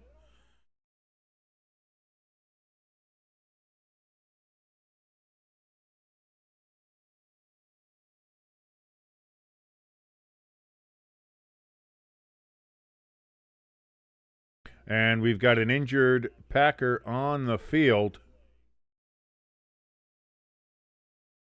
Christian Watson kind of bent over in a little bit of pain. But Jaden Reed is being attended to down on the field as well. ELS excited, says, "Attaboy, Willis." Who are you talking about, Willis? Ah, see, that old joke for all us boomers, us millennials, us elder millennials here.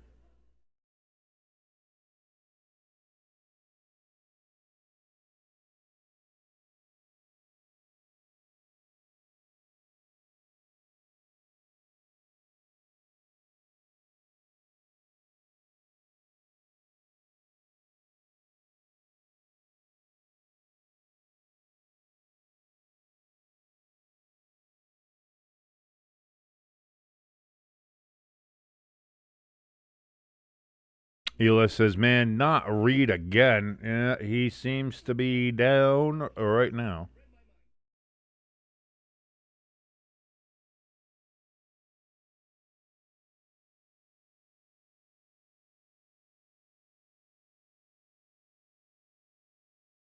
Hey, JMU starting to make a game out of it, 34-13. Oregon leads against the James Madison Dukes.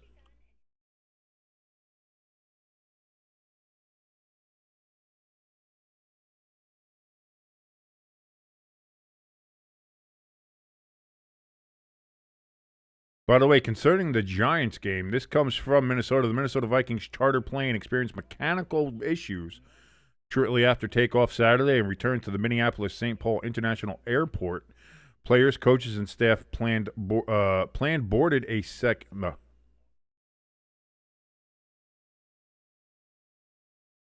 They need to, who wrote this? Players, coaches, and staff. I'm guessing they wanted to say planned boarded a second. I don't know what that means. Either way, that looks like it's okay. So players, coach, and staff boarded a second plane that departed at 8:25 Eastern Time to Newark, New Jersey, ahead of the Sunday game against the New York Giants, according to flight map posted by team broadcaster. The plane changed course just south of Madison, Wisconsin. Sunday's game with is the Vikings' final road contest of the year. So it seems like the Vikings are going to be a little late, but they'll be fine. 1st and 10. Jacobs gets the carry and gets it down to the 10-yard line. 2nd down and 5.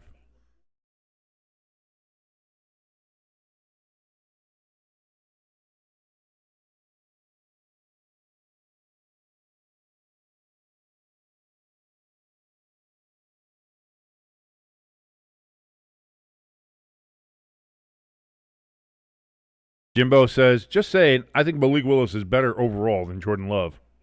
Ooh.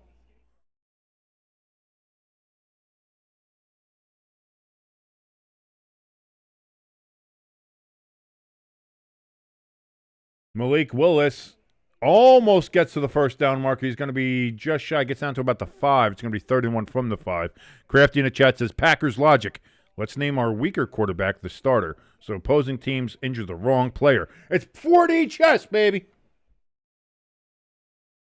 Quick quarterback sneak here from the Packers, and it looks like they got it.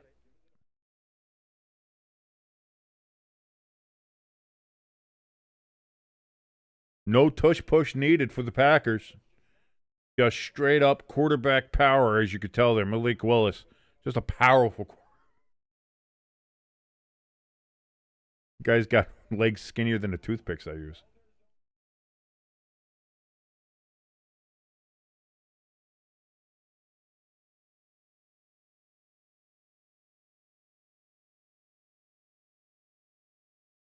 So 1st and goal from the 4. Hand off to Jacobs. That ball is out. That ball is out.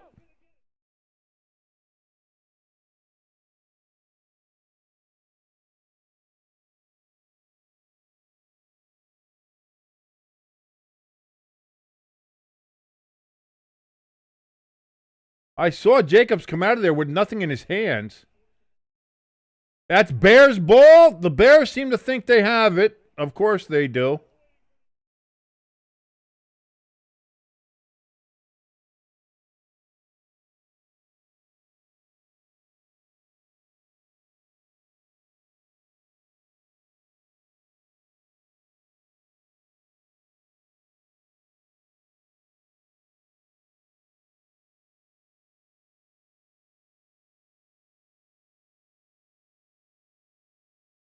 Oh, yeah. That's a huge, that's a fumble and a half. That's Bears ball, baby. Irish in the chat says, go Bears. Great to see you, Irish. Hanging out in the chat. By the way, make sure you see all the messages. Go up on the left side of your chat. You'll see it says top chat. Click on that and make sure it says live chat. You want to make sure you're in live chat, not top chat. Ow, cracked the neck. Had to do that. That had to be done. Had to be done.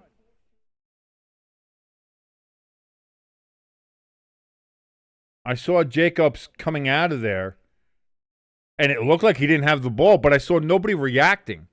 I was like, is that it's got to be a fumble, right? And then you saw everybody start jumping on it. I was like, there it is.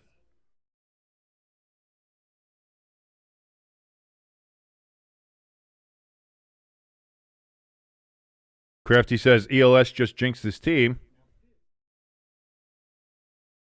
Oh, you know why? Because that's it.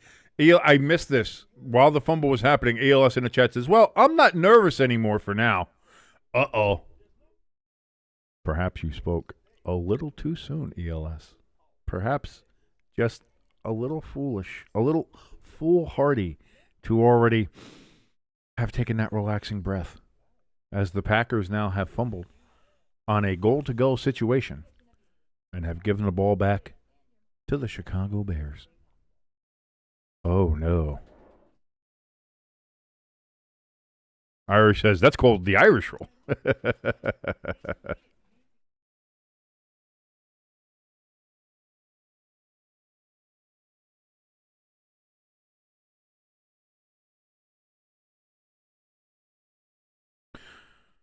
By the way, Nick Sirianni says that he has the utmost confidence in Jake Elliott today after his, 3 missed field goals? The dreaded vote of confidence.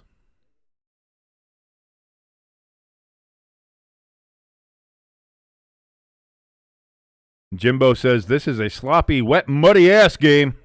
It's a mess. That game was at least fun. That game that we watched, the muddy, wet-ass game, that was a fun game to watch because it was downpouring at Soldier Field, and it was just people were slipping, sliding all over the place. That was a good game. That's,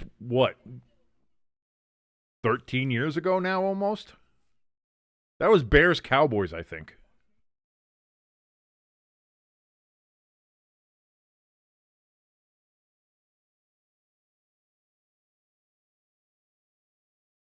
Irish in the chat says, that's what you call epic foreshadowing. It said Eric foreshadowing. I figured you meant to say epic. Then you corrected it to epic and then said Eric foreshadowing. It's that Eric foreshadowing, baby. No, I think it was Bears-Cowboys, Jimbo.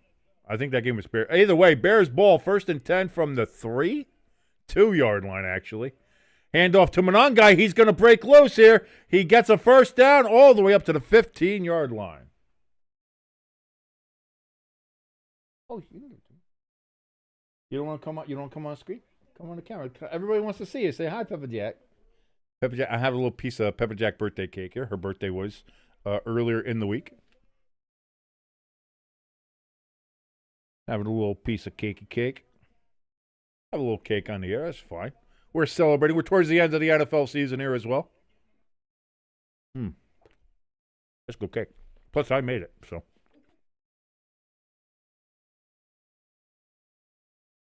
Pitch back to Monangai on 1st and 10. That's just a fun name to say. Monangai. That's going to be a 3-yard gain. 2nd and 7 upcoming.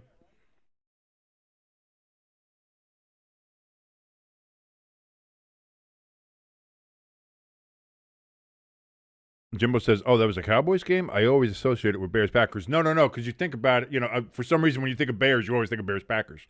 Kind of same way. But no, because I remember that was the Cowboys game because I was rooting like hell against the Cowboys in that game. Monangai gets hit in the backfield. That's going to be a loss of about a yard. He is able to get closer to the line of scrimmage than where he was initially hit, but it's still going to end up being a loss of a yard. 3rd and 8 now coming up.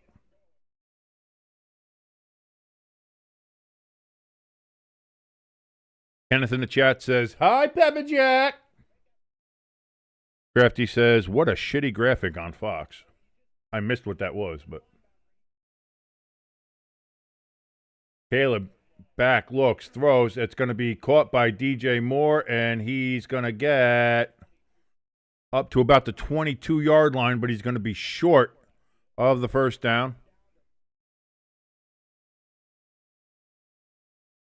And he's actually going to be officially marked at the 21, so I was getting ready to throw her up there.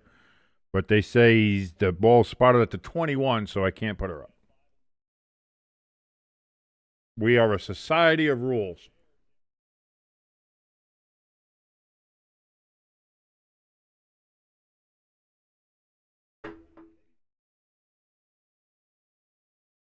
And the Bears have to punt this ball away. And the wind is going to knock that out there at the 30. It's going to drop dead right at the 36-yard line. So that is where the Packers will take over. 4:15 remaining in the third quarter. Packers 6, Bears 3 in this cagey affair, you would say.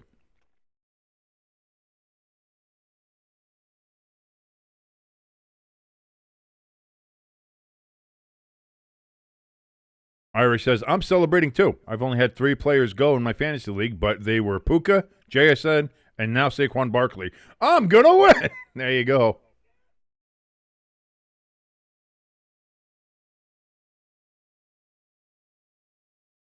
ELS excited, cheering on his defense. Says, good job. All right, now offense. Let's get a touchdown. Touchdown. Touchdown. We want a Green Bay touchdown, says ELS in his most cheerleader of voices. Don't fumble the ball. That's key. That's a key element of the game. Do not turn the ball over to the opposing team. Some teams don't understand that. Some teams have a better grasp of that particular dynamic when it comes to the game. But a very good strategy would be to score points while not giving the team the ball before you score the points. I think that's a smart way to go about it.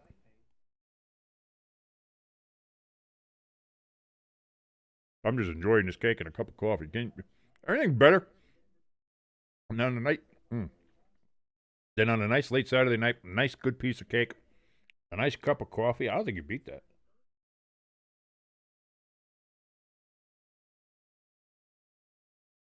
I really don't think you can beat that.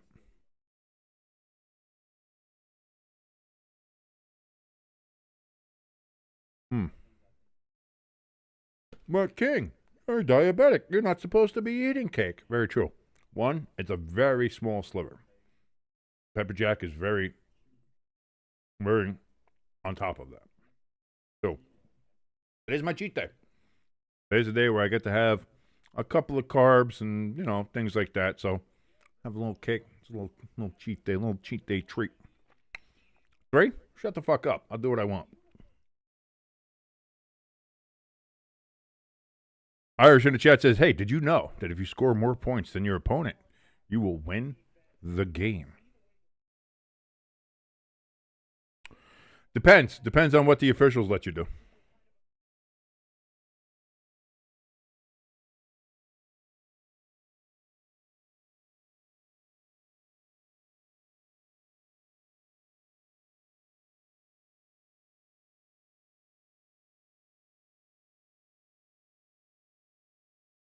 So first down for the Packers. That's going to be Wilson going for about 12 yards. First down for the Packers.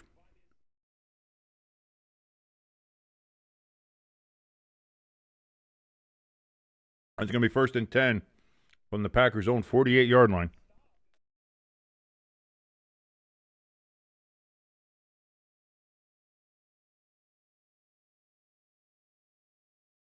.342, 41, 3:40 remaining here in the third quarter.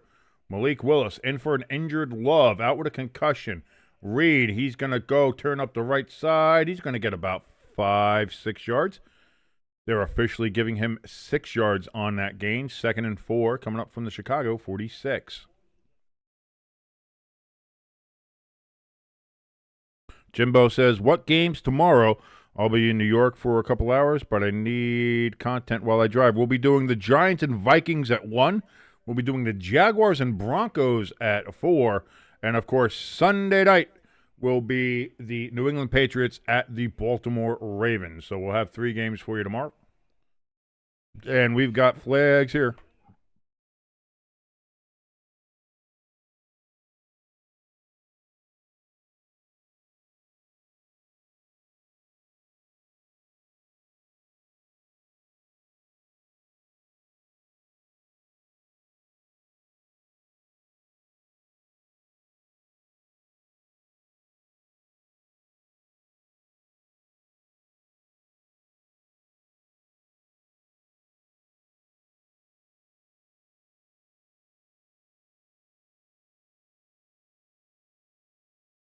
Kenneth in the chat says 49ers, they're going to destroy the Colts on Monday night. I wouldn't be so sure about that. They might, but I think the Colts got a fighting chance. Malik Willis throws. That's going to be bobbled but caught by Christian Watson, and that's going to be good for a first down. Packers offense moving the ball.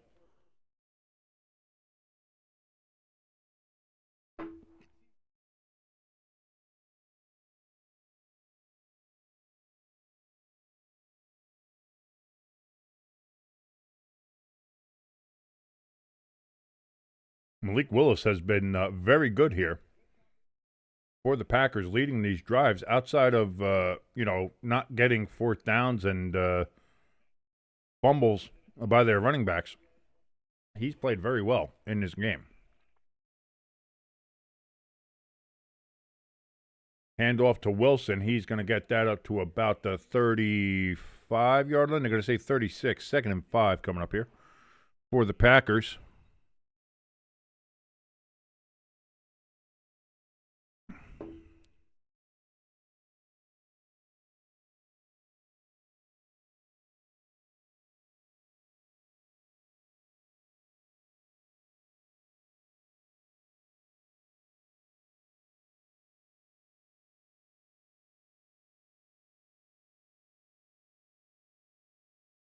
Here's the thing, Irish. When it comes to Tree's not as smart as he or the people who watch him want to pretend or think he is.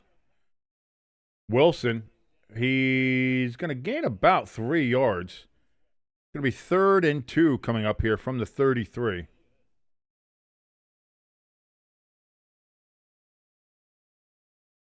Cinematic. What a cinematic shot here. Gatorade cups just flying around, towels, blades of grass. Oh, the napkins. So many napkins. That Chicago wind came blowing in from across the lake. Do-do-do-do-do-do. 3rd and 2 for the Packers. Malik is in shotgun, and he takes the snap. He throws a deep ball. It's caught by the Gazoo. And that's a touchdown, Packers. How do you do? Packers take the lead 12-3. Pending the extra point, it's going to be 10. Let's see. What's this? Is there a flag down? Is it not a... Oh, what's going on? I see the Packers are confused.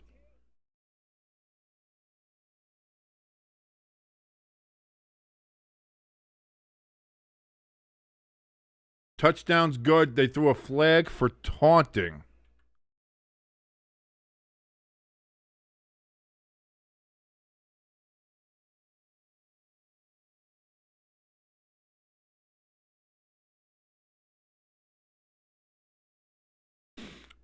So an extra point away from making this a 10-point game, and the Bears have been able to do nothing on offense with 33 seconds left to go in the third.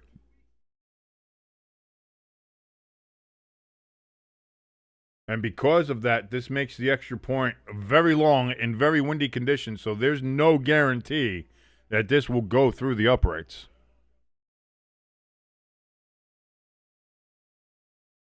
Crafty says, Love would have had 5 picks by now if he attempted these passes. I love how everybody's just shitting on Jordan Love.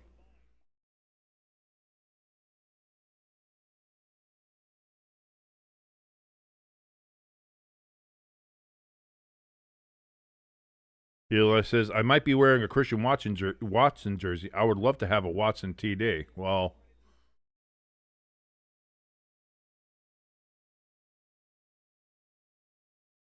I like to have penny packs sit on my face, but there's different things. Anyway, here goes the extra point attempt, and that is going to be actually good. Holy shit, he made it.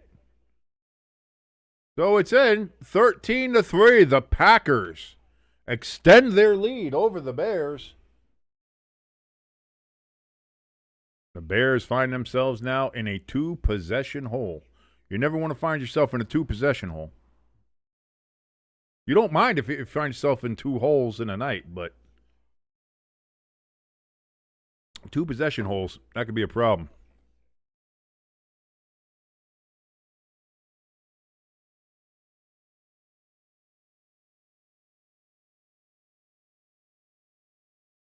Hell of a throw by Malik Willis.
What's the score of the JMU game? That's what I want to find out.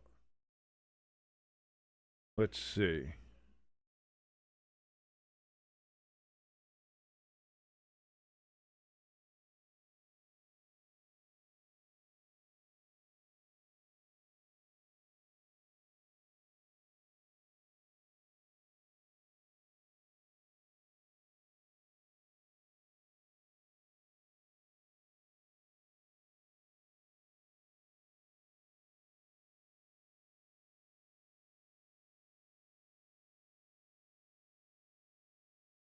Hey, Taylor Swift reference there on Fox. Like to hear that. Got some bad blood, he said. Just like Taylor said. We do got some bad blood. There we go. Kenneth says it's 48-13, Oregon leading JMU right now. ELS says, hey, Kig, my cat was watching the stream. Hello, ELS's cat.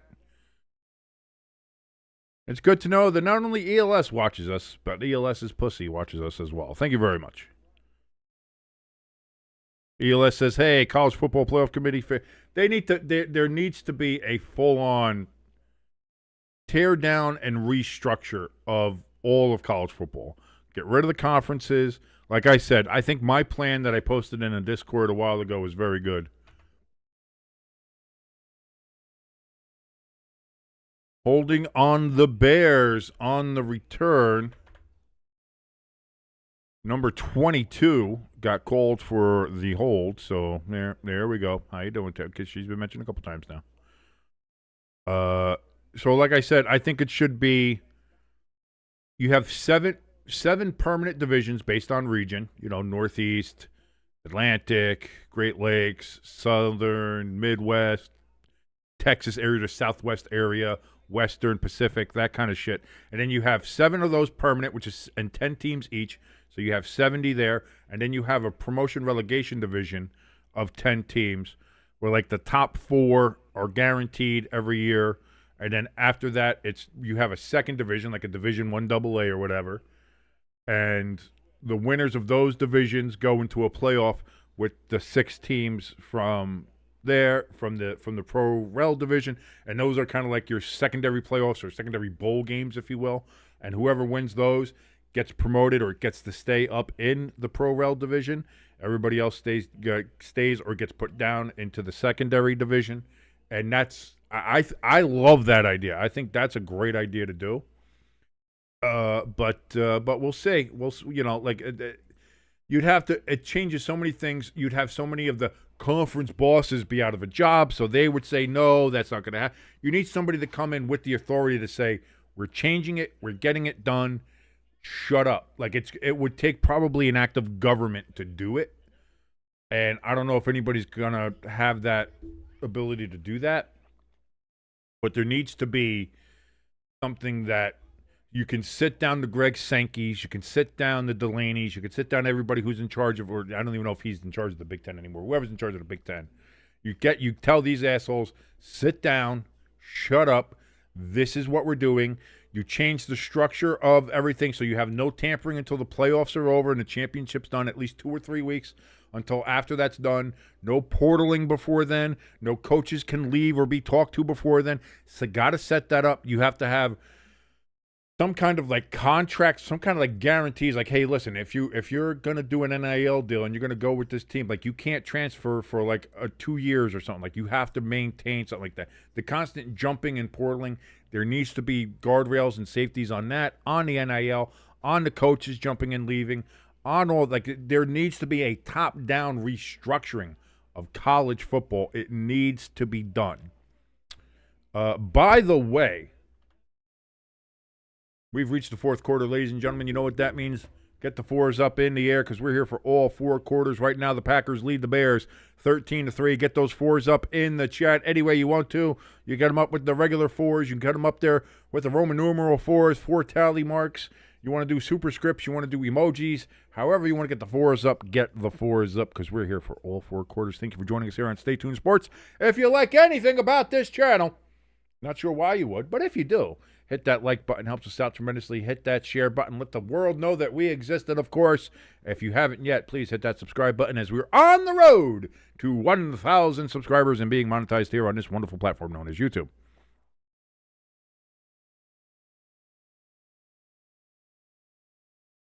Pecan says, need a college commit. Yeah, it needs to be centralized. You need to get rid of the conferences. No conference championship games. Like I said, I posted it all in the Discord. I might pin it so that people can go look at it. If you want to join, our Discord link is in the description below if you want to go see that. But I have the plan, and I think it's a pretty decent plan, if I'm being honest. Caleb throws over the middle, caught all the way down to the 46-yard line is DJ Moore. First down, Bears.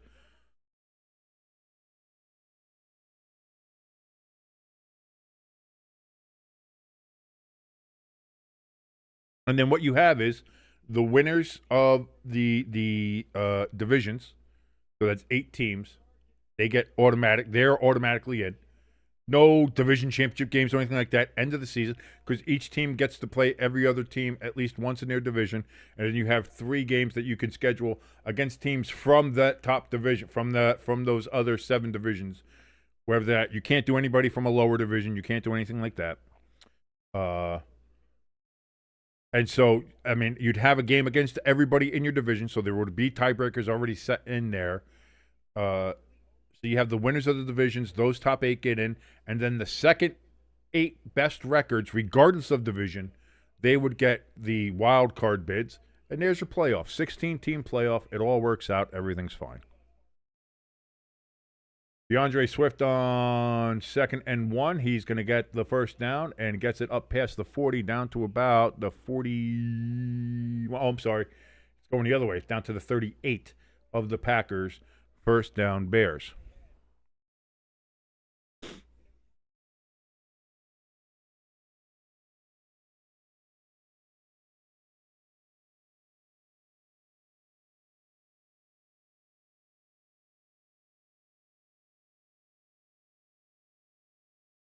Hand off to DeAndre Swift. He gets it down to the 32-yard line. 2nd and 4 upcoming.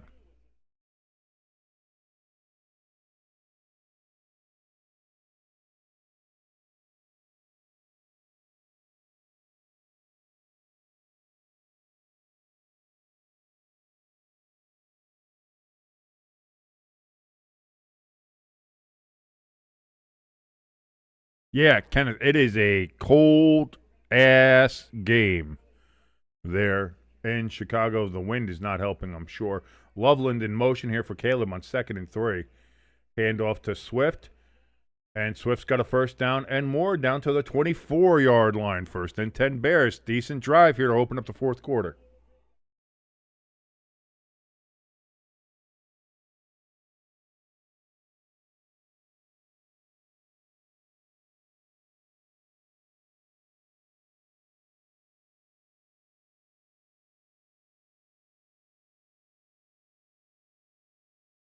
Monangai.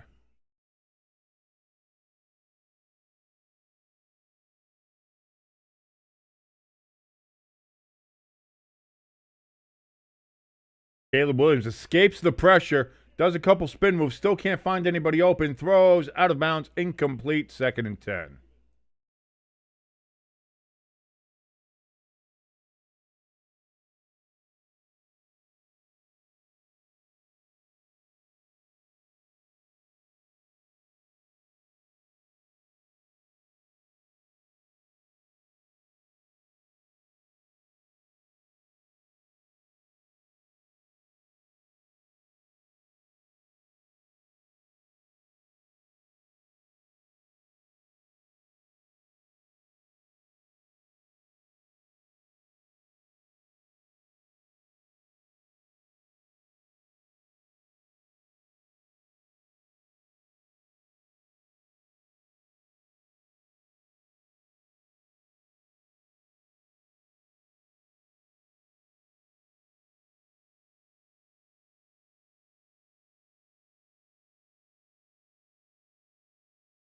So 3rd and 9 coming up now for the Bears.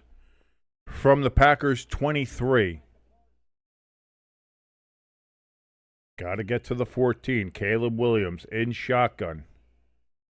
Zacchaeus in motion. Play clock down to 2, down to 1. Play clock hits 0, and they just get the snap off. Caleb just chucks that up to nobody.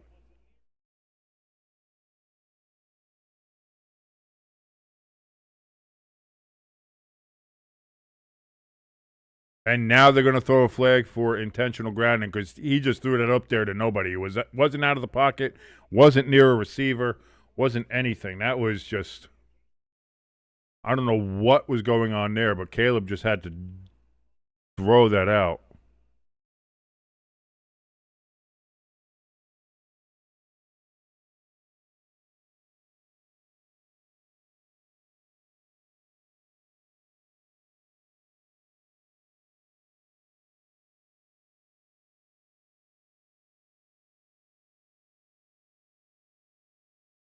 So with the penalty, knocks it all the way back to it's 4th and 21 now. Oh, it looked like they might have been looking to kick it. I guess not. Yeah, it's going to be 4th and 21. Where did they spot the ball? The 36, 37?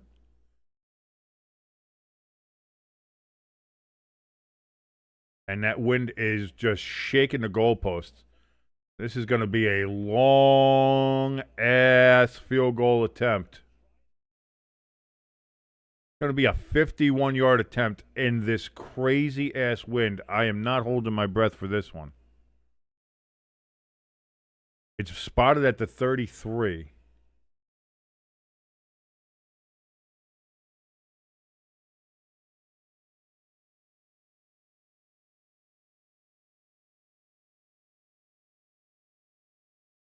$51-yard attempt for Carlos Santos. Snap, hold.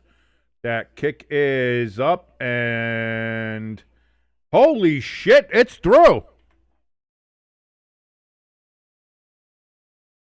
So the Bears knock it back down to just a 7-point lead for the Packers. There's 10:52 remaining in the fourth quarter. If the Bears defense can stop the awesome offensive juggernaut that is Malik Willis, maybe they got a shot. Maybe they got a chance. We'll see.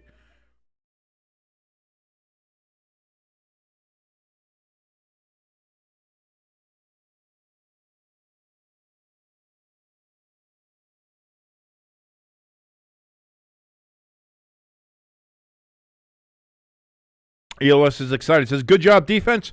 We're still leading by a touchdown. All right, offense, let's go. Got a touchdown and extend this lead. Of course, ELS, whenever he says that, all I can think about is him and his little cheerleader voice that he can do is saying, touchdown, touchdown.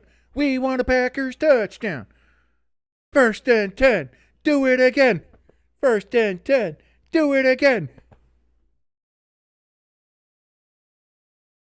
Be aggressive. Be aggressive. We'll see what happens. We'll see if they're able to go ahead and be aggressive here, ELS. By the way, thank you everybody for joining us here on Stay Tuned Sports. My name is King, hanging out with you here on this Saturday night. We got a full day of football tomorrow. Just because we're here Saturday night doesn't mean we're not going to be here tomorrow. And, of course, Monday night as well. We got games lined up for you all day tomorrow, so I certainly hope that you're going to have some fun with us and that you'll join us for those games. ELS says, more like a coach than a cheerleader. More like a cheerleader, ELS. In your mind, I'm sure you're thinking like you got the headset on there over there, like, yeah, let's go, guys, come on, you know what we got to do. But when I read it in the chat, I get more pom poms than headset. I'm just saying, I'm not busting your chops, ELS. I'm busting chops, you know. You know how we do. ELS says, King, one thing, I need a Giants win this week. Well, then you're shit out of luck.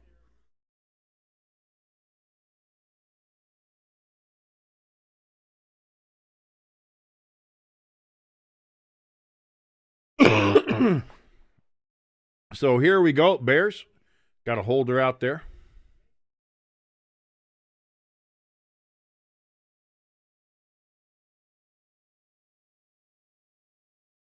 Kickoff is caught at about the 3. Return to the 15, to the 20, to the 25, to the 30, to the 36-yard line. Brought down about between the 36 and 37. And that is where the Packers will take over.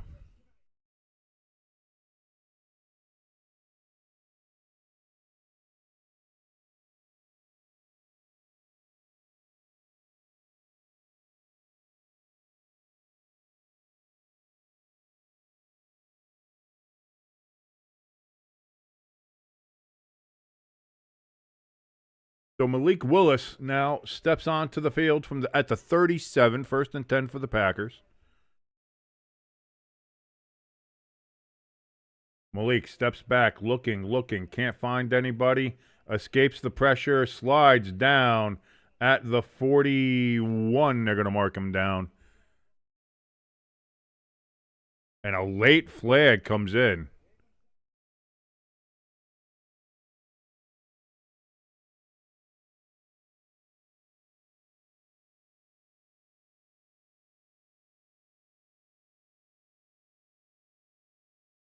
So it's going to add 15 yards to the end of the run, puts the Packers into Bears territory.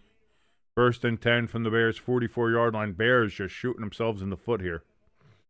Malik Willis, by the way, 5 of 7 for 80 yards and a touchdown since he's come in for relief of the injured Jordan Love. Had a concussion earlier on in this game. Will not return. Bears have had 8 penalties for 90 yards in this game. Willis fakes a handoff, then it's a pitch out. Only good for about 2 yards on the play. Matthew Golden with the carry.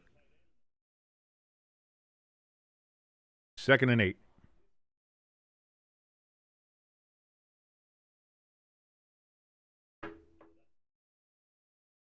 And we have an injured Packer on the field. The tight end, Fitzpatrick, is being attended to on the Soldier Field turf.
ELS bringing up the point that Matthew Golden still looking for his first NFL touchdown. That's crazy that he still has not scored in his rookie year.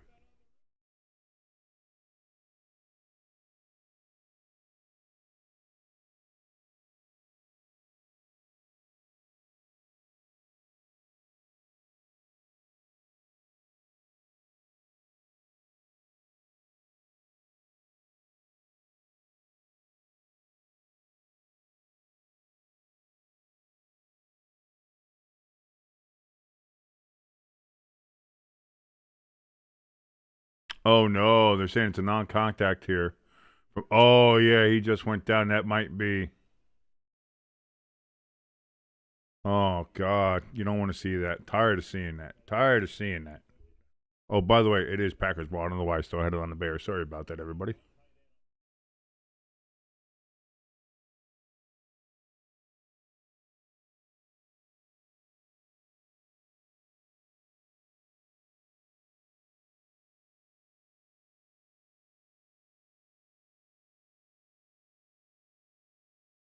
Play action by Malik Willis. 2nd and 8.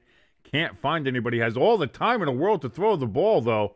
He's going to escape the pressure, and then he's going to get close to a first down. He goes down a little before the first down. He's going to be short, 3rd and 1 from the 35.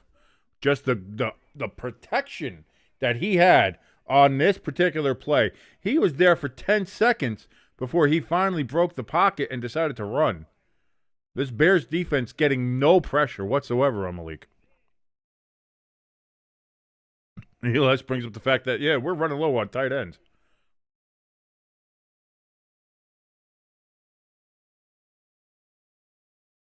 Hand off to Wilson. That's going to be a first down for the Packers. And they're going to move the chains down to the 32-yard line. By the way, the football championship subdivision, before known as Division 1AA, that championship is set. The Montana State, what the hell are they? Bobcats, Wildcats, whatever the fuck they're called, versus Illinois State. Illinois State versus Montana State for the Division 1AA championship.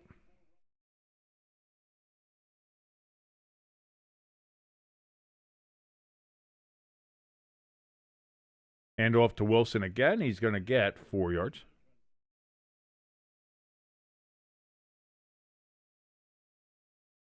ELS says he thinks the Packers are going to pick up at least 1 or 2 tight ends coming up in this next week. Maybe we'll see who's out there for them to pick up.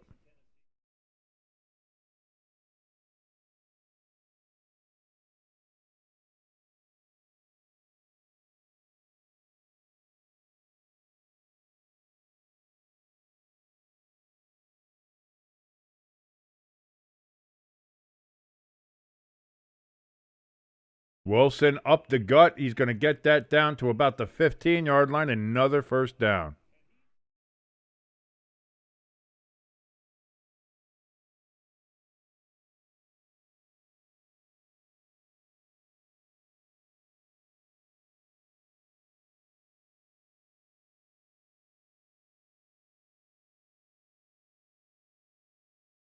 Malik Willis right now, I think, is the MVP of this game for the Packers. As we're at 6:45 here in the fourth quarter. I mean, time is running out here for the Bears. 1st and 10 from the 16. It's going to be almost a direct snap here to Reed, and Reed's going to get a yard.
Wilson on 2nd and 8. Gets a yard. 3rd and 7. They're going to give him 3rd and 6, surprising, down to the 12. ELS says, King, I have an honest question. What is going on with the Bears? I thought the Bears would win this game. A lot of penalties. They're getting in their own way. And, I mean, obviously having Odunze appears to be, not having Odunze appears to be hurting them, clearly. And again, just that and penalties. Penalties will always come and bite you in the ass.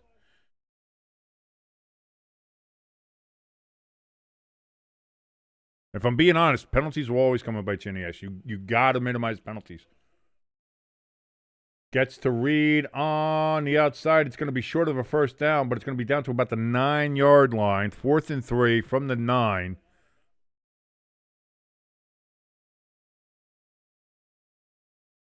Packers sending out the field goal unit to make it a 2-possession game once again. So here comes McManus onto the field.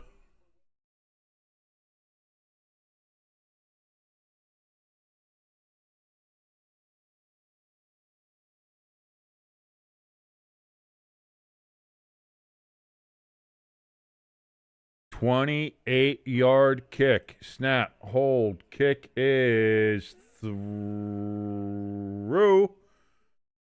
And it is through, and it is again a 10-point game. 16-6, 5:03 remaining. Bears have all 3 timeouts, but time is running out. They have timeouts, but time is running out. On the Chicago Bears, are they going to be able to get back into this game, or will this be it? And will the Packers once again take control of the NFC North? ELS, of course, he was saying for the Packers to go ahead and take the points, and they did. They followed his advice, and that is what has happened. 16-6, Packers, woo, Packers, Super Bowl, woo, Packers. Packers lead the Bears by 10. Both teams still have all 3 timeouts. Oh, the Bears are down a timeout. I guess they took a timeout. I thought they had all 3 left. Thanks a lot for kind of making that obvious, Fox. God, I hate the Fox scorebook now. And they got to do better at letting us know when they take a timeout here. You got to do better.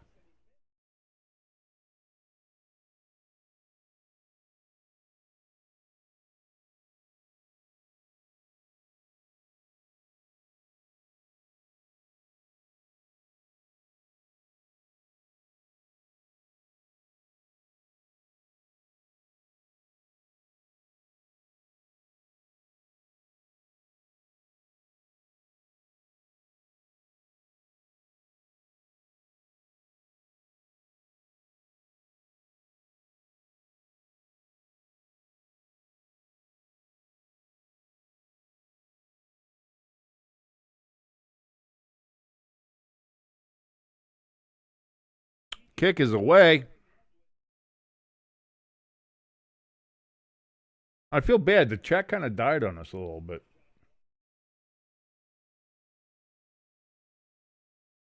Everybody just kind of left. Everybody left us. It was going so well, then everybody left. This game got a little slow. It got a little boring. I get that. I get it.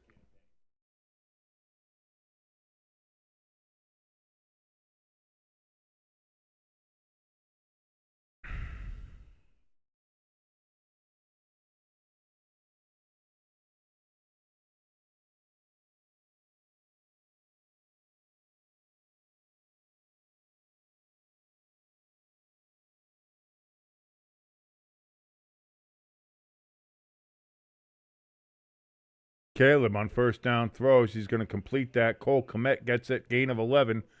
First down Bears. They rush to the line. Jimbo in the chat says, "Oh, I'm here. I know. Just everybody. I know people are there. I just got quiet. That's all." And that happens. I get it.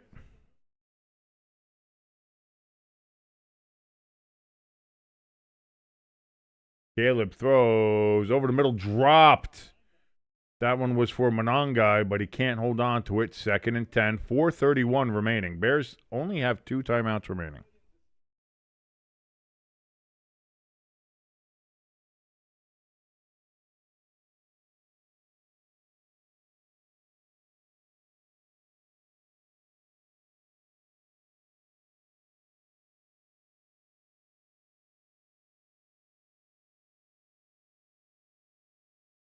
So 2nd and 10. Caleb back, looks, throws over the middle. Oh, dropped.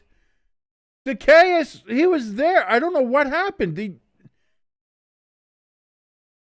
How do you not catch that? What did he do with his arms? It's like he tried to brace himself from falling. Catch the ball. Oh, it's right in his chest. Oh, my God. Oh, my God.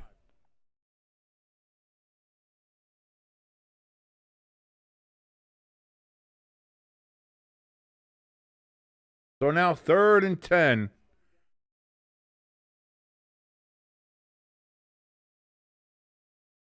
Caleb is going to pull it down and run it himself, and he's going to get a first down.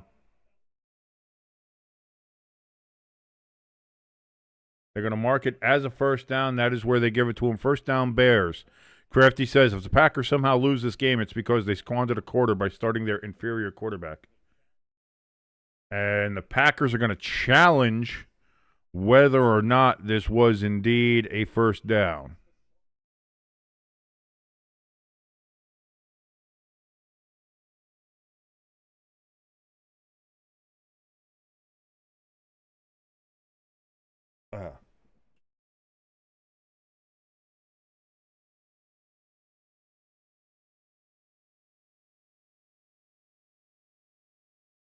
So they changed it. They said that upon the expedited review, they're going to mark them short. It's going to be 4th and 1 from the Packers' 48-yard line. So, got to go for it.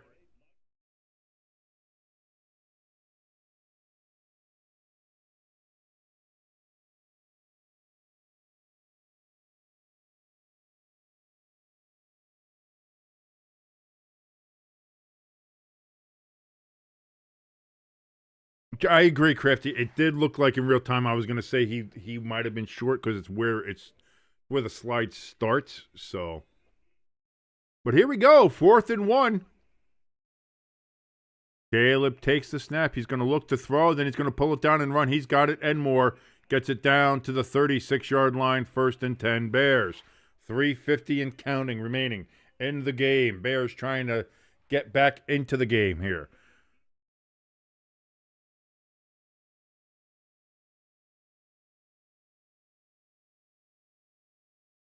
Caleb looking for somebody to be open. He looks, throws, incomplete. Just throws that out of bounds. 2nd and 10.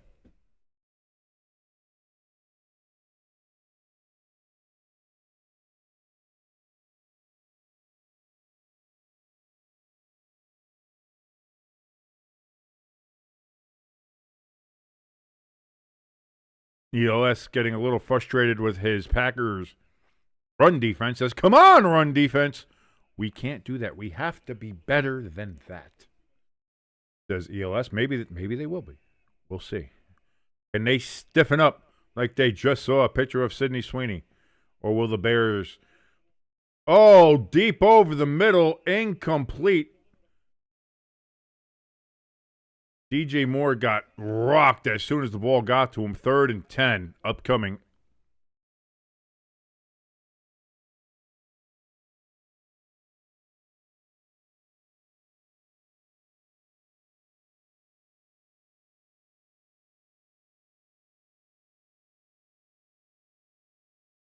Crafty in the chat says he wonders, does ELS think that the Packers can hear him? Listen, we're all fans, and we've all been there.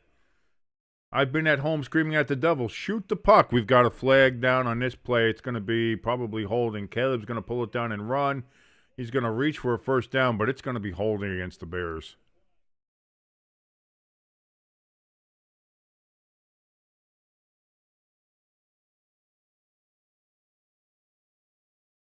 So that's 13 flags.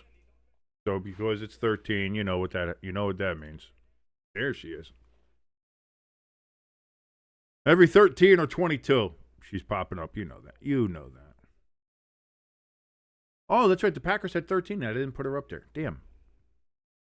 That's my fault. That's why I need Pecan in the chat here to remind me all the time. Whenever there's a 13 or 22, he's got to be here to remind me, hey, get Taylor up there. So the Bears now have 9 penalties for 100 yards. ELS, you want to know why you think the Bears are not playing as well and why the Packers are winning this game? They're right there. It tells you everything you need to know. 3rd and 20. Caleb back. Looks, escapes the pressure. Not that time. He's down. He was way down. But too bad your ass got sacked.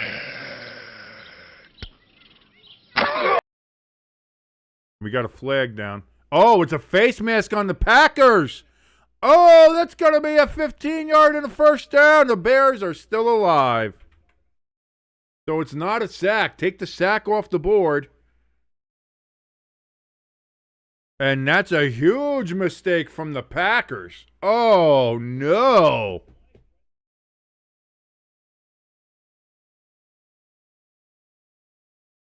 So that goes from what would have been like 4th and forever.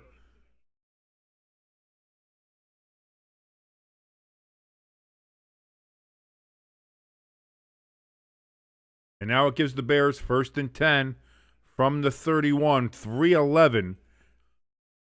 A decent 90s drug band, and also the amount of time left remaining.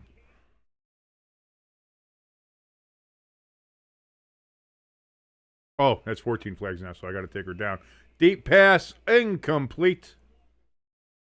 Looking for the rookie Walker, does not get him. Sorry, Taylor. Adios. Hey, Pecan, I see you there.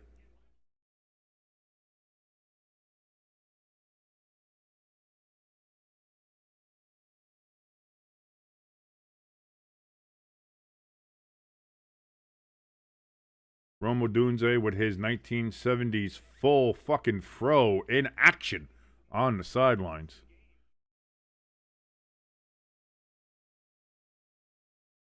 .305. 2nd and 10 from the 31.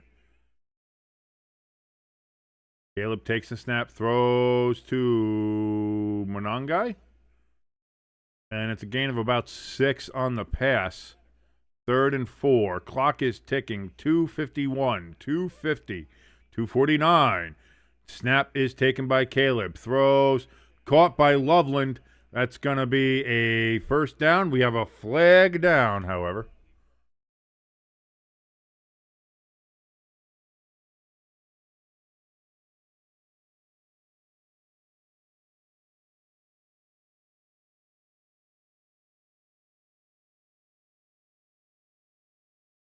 Illegal shift on the Bears. Another penalty that cost them huge.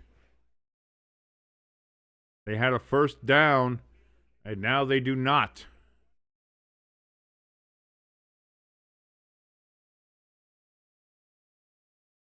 I think he was set. That's a real iffy call. So now 3rd and 9 from the 30. Caleb looks, throws. It's going to be caught by DJ Moore down to the 25. It's going to be 4th and 4 upcoming. End the game. And the Bears are going to put the field goal unit on to try to get it within a touchdown.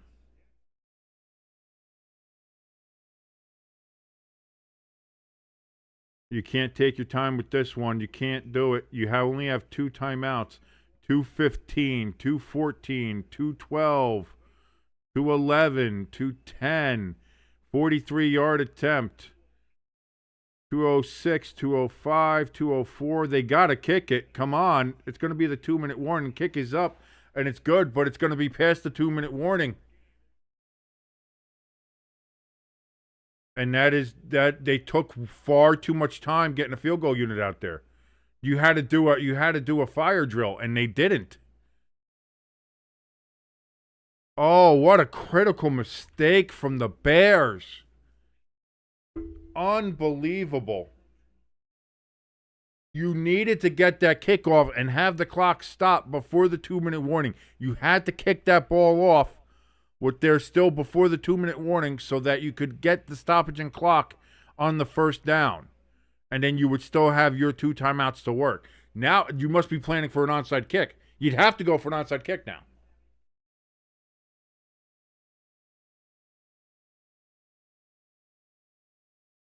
That's the only thing I could just unbelievable. The Bears have been so disorganized in this game.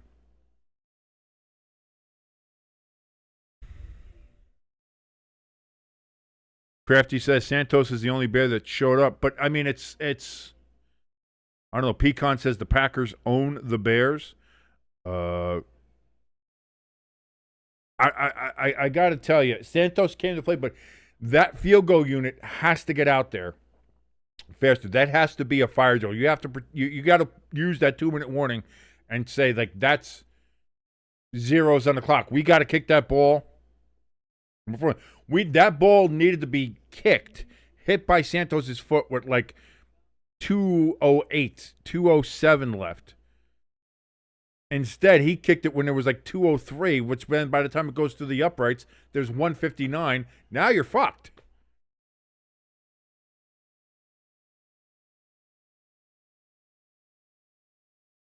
Crafty says the Bears reverted back to the Eberflus clock management. I'm surprised. I'm surprised with just how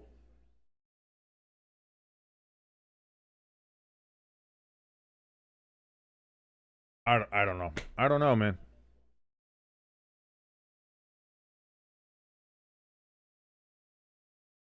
Jimbo says that's on the coach. I think so. I 100% put that on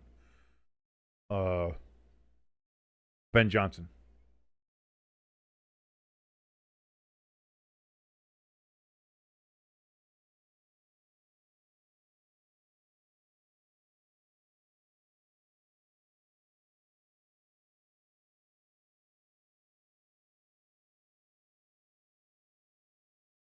So the Bears are going to go for the onside kick because they have to now.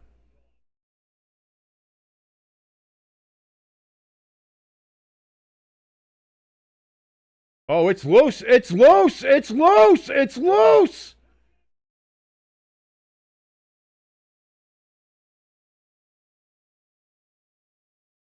Bears ball. The Bears recover the onside kick. Holy shit. Here we go. Ho! You might have to hold off on those texts, CLS. CLS was like, if we win, I got some friends who are Bears fans. I'm going to be texting. You've got to hit the pause button there. Romeo Dobbs had it and could not corral it, and the Bears are able to go ahead and jump on that ball. Oh, the Gazoo helmet got in the way and threw him off balance. He wasn't able to judge it correctly. And there it is. And the Bears are still alive in this game. Irish says no freaking way. And Dobbs is hurt and injured on the play. And they're helping him off the field now. Oh, so the Bears, it's all according to plan, apparently. Irish says, never celebrate too early, ELS. You're doing the little jinx thing. You're doing the Irish jinx.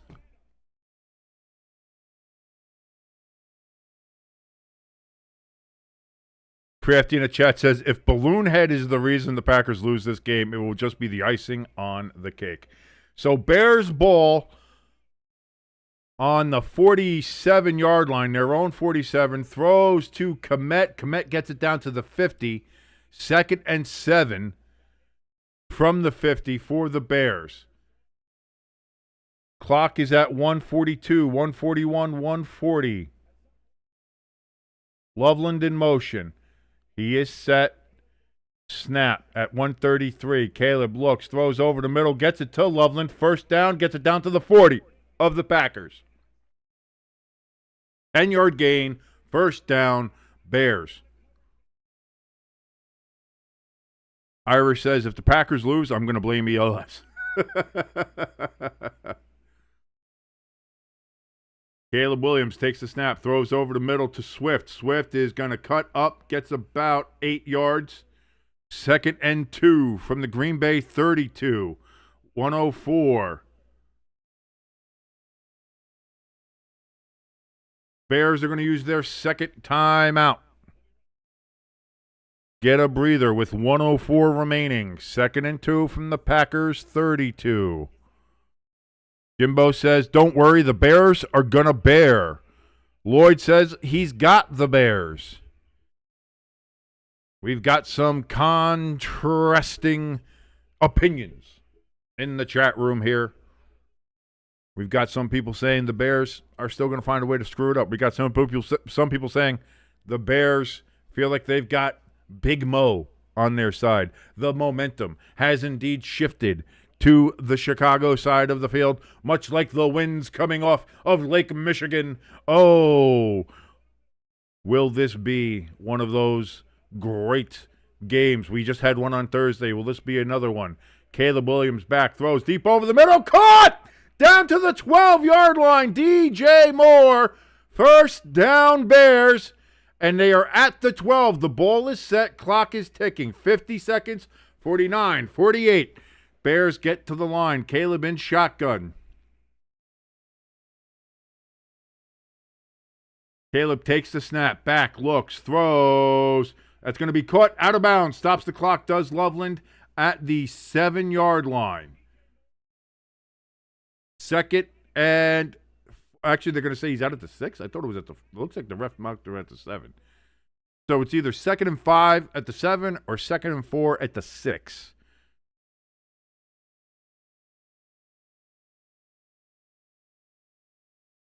It is going to be, in fact, 2nd and 4 at the 6-yard line. Irish says the Bears have all the time in the world now. Yes, they do. 36 seconds, 2nd and 4 from the 6. Caleb is in shotgun, takes the snap, looks, throws towards the end zone, over the head of Zacchaeus, incomplete, 3rd and 4. 32 seconds remaining.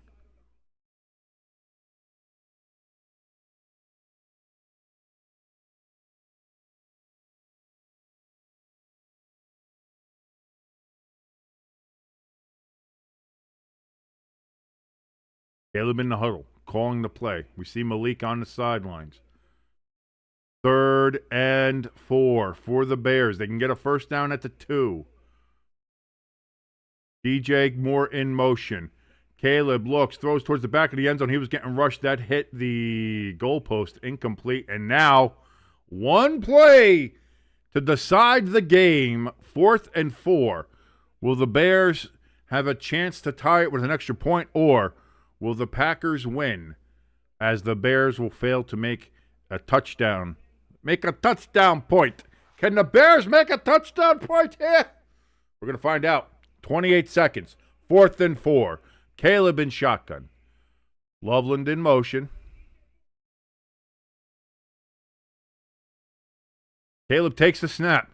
He's getting rushed. Looks, throws. Caught! Touchdown, Chicago Bears! What a catch!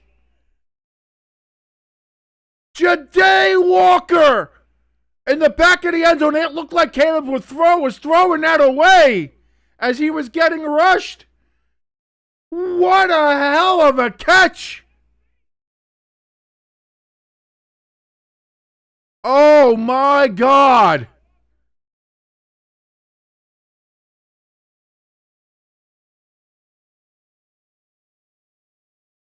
Holy shit!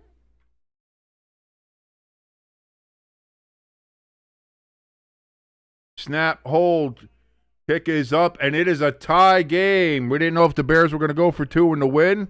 They're going to go for overtime. 16-16 is the score. Jimbo says, holy shit, in the chat.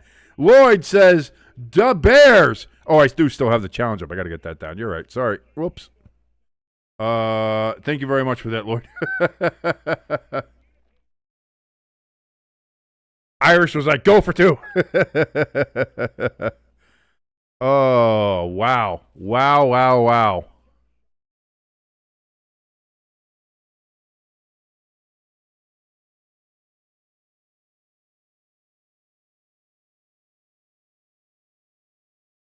Jimbo, I wish I knew what you were saying. Jimbo says in the chat, he says, King, me and you have him so much shit in the ND-USC game. Holy shit. I don't know what that means, but I'm excited by your enthusiasm, Jimbo.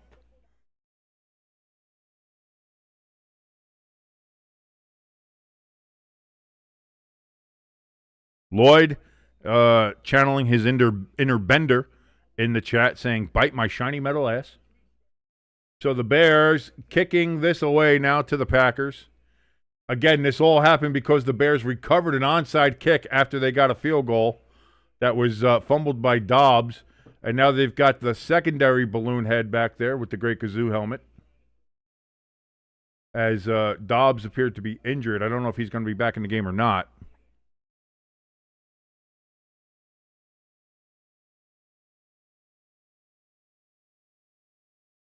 Pecan says, just take a deep breath. ELS, relax. It's okay.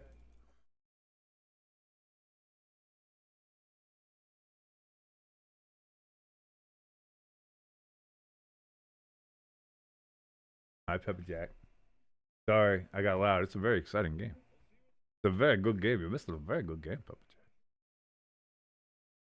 He sacked. The Packers were going to try and do something here. Incredible. I thought they just would have knelt on it, but instead Malik gets sacked. But too bad your ass got sacked.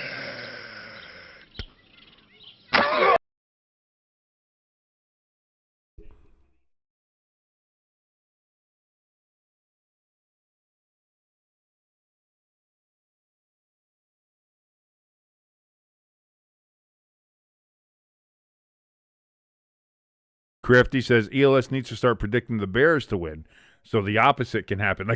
Well, that's what Jimbo always does. Jimbo's thing always, I can't tell you how many times when Jimbo used to still do the picks, Jimbo would always pick against the Eagles because reverse psychology.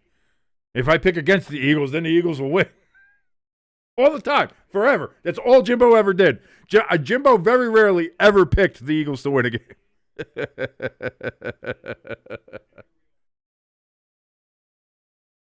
Irish says ELS has been quiet since the odds. Yeah, ELS focuses on the game. I'll give him credit. He's a fan. He's a good fan.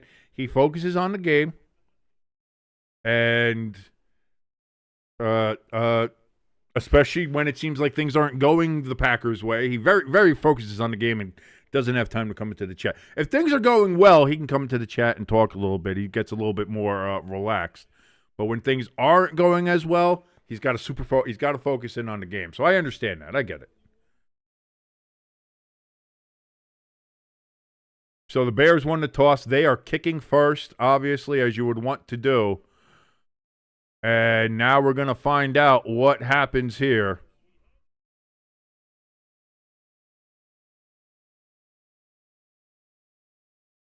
As each team now will have 2 timeouts.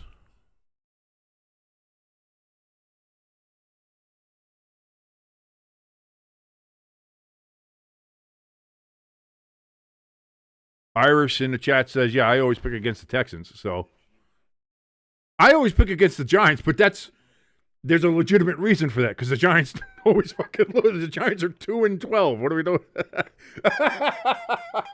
I always pick against the Giants. Why? Because we're always fucking lose. That's not any kind of reverse psychology. That's just making a good pick. Oh, God. Yeah, ladies and gentlemen, we are now heading into the 5th quarter. Get the 5s up if you can. We are here for all 4, but now for the second time in just 3 days, we had this happen on Thursday, and now here we are on Saturday having the same thing happen overtime. So get the 5s up in the chat. Irish, he's got his Roman numeral V in there. You want to get the 5s up in there because we are here for not just all 4 quarters, but when it's needed, we're here for all 5. The whole palm, baby. That's what we do here on Stay Tuned Sports. Thank you so much for joining us here on this, again, another electric football game here. It was a little slow. Not a lot of points scored, but boy, what a 4th quarter. What a finish. We've had an onside kick recovered. We've had a touchdown pass on a 4th and 4 that looked like it was being thrown away. That was just brought in. I'm running out of breath. The caffeine is starting to wear off. I might be having a heart attack, but it doesn't matter because we're here for you all 5 quarters here on Stay Tuned Sports.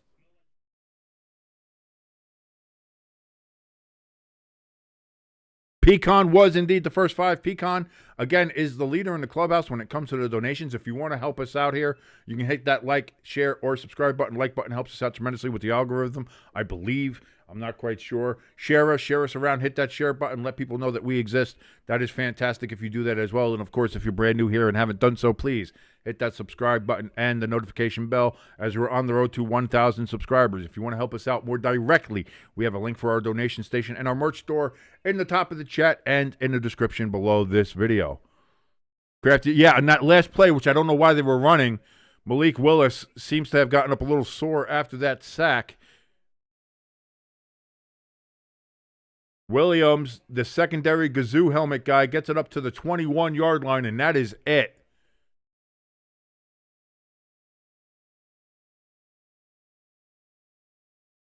So Malik Willis onto the field. They just said the Packers do not have an emergency third quarterback dressed. So it is Malik Willis or it is nobody.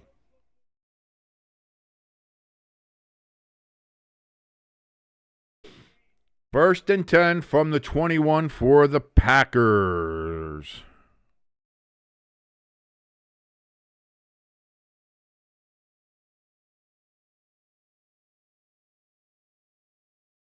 Willis under center. Play clock down to 2. Snap.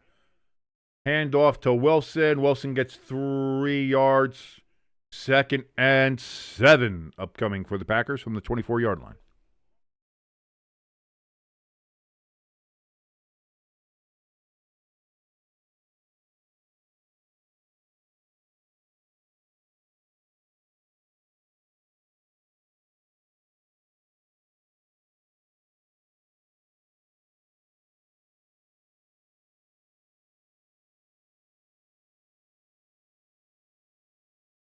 Malik Willis, play action here on 2nd down. Throws over the middle. Caught!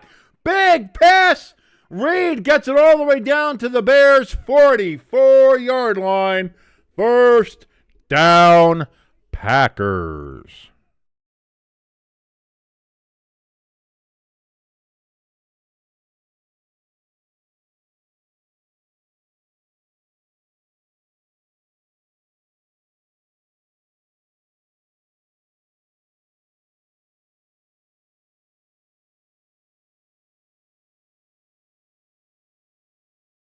No, I don't think he's hurt. They're just not using him. He's not listed on any injury reports or anything like questionable to come back or nothing.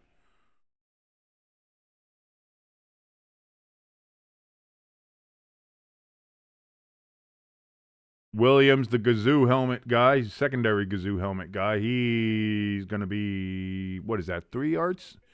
Another 3-yard gain, 2nd and 7. He's knocked that at the Chicago 42-yard line. As we see Dobbs on the sideline, he's got the cape on. So it looks like he will not be coming into the game after getting injured on the onside kick.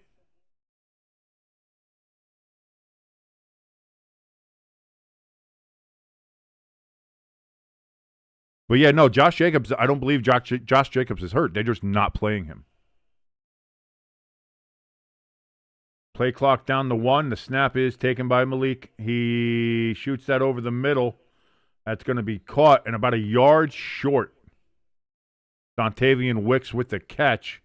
3rd and 1 for the Packers from the 36-yard line of the Chicago Bears. The Bears defense looking to see if they can get a hold here, if they can hold the Packers here to perhaps a field goal attempt. Will the Packers get a fresh set of downs? About to find out here in a moment. Willis under center. Play clock at 0. They do get it. No, wait, hold on. Timeout taken by the Packers.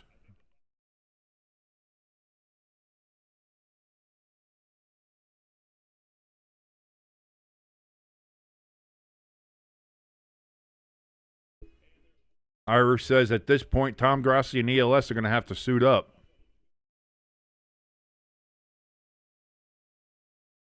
ELS would be a good line. ELS strikes me as a good offensive lineman or even a fullback. I think ELS could open up some holes. Grassi, kicker, punter perhaps. Like you would say, maybe a wiry wide receiver, but I think if somebody breathed on him, he'd break in half. So.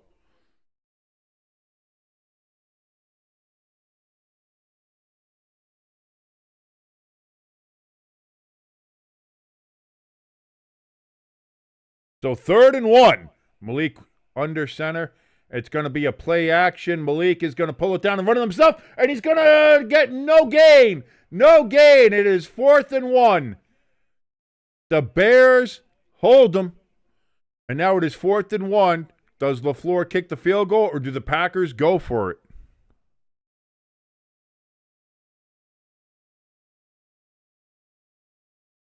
Irish in the chat says, I could open up some holes if you know what I'm saying. Oh, I just punched the mic.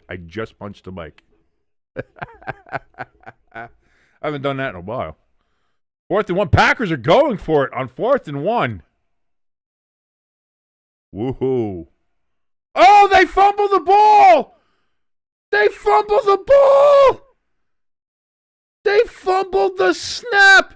Bears ball. Oh, no! And Cairo Santos has been hitting them all night. All the Bears have to do. I see you, Lloyd, yes. Oh. Unbelievable. I mentioned your comment before, Lloyd. You know I see you. So the Bears, all they have to do is get into field goal range.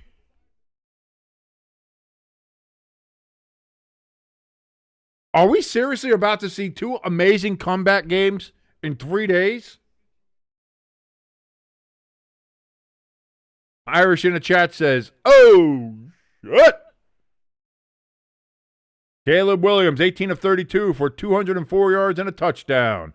Caleb now rolling out to his right. Stops. He's got time. Now going to his left. Looks. Throws towards the sideline. Incomplete. 2nd and 10. For the Bears from their own 36-yard line. Lloyd in the chat says the Packers just pulled the Bears. The NFL is indeed feeding us good here on this pre-Christmas weekend here, Lloyd. I'll tell you that. We are getting fattened up like jolly old St. Nick on this delicious, delicious football milking cookies. Jimbo says, yeah, the Eagles game was such a comeback. Well, you guys were losing that game. So technically. Is there a fumble? No, now they're saying the Bears fumbled the ball, and it's Packers ball. Now we got to see what's going on here.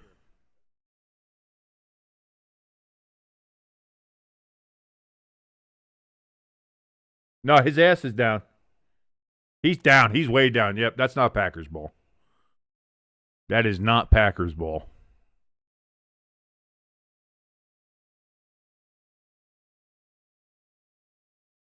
Jimbo says, yeah, there's 3 Christmas games this year, but we are not we will not be covering those, as we will be at Pepper Jack's family for those games. So, and all the games suck, so we're not missing anything. Hand off to Mononga. He's got a first down and more into Packers territory, down at about the Packers 47. First down, Chicago Bears. Crafty was like, was that referee ELS? ELS put the stripes on out there. He says, no, clearly that's Packers ball. I don't know what you're talking about. That's Packers ball.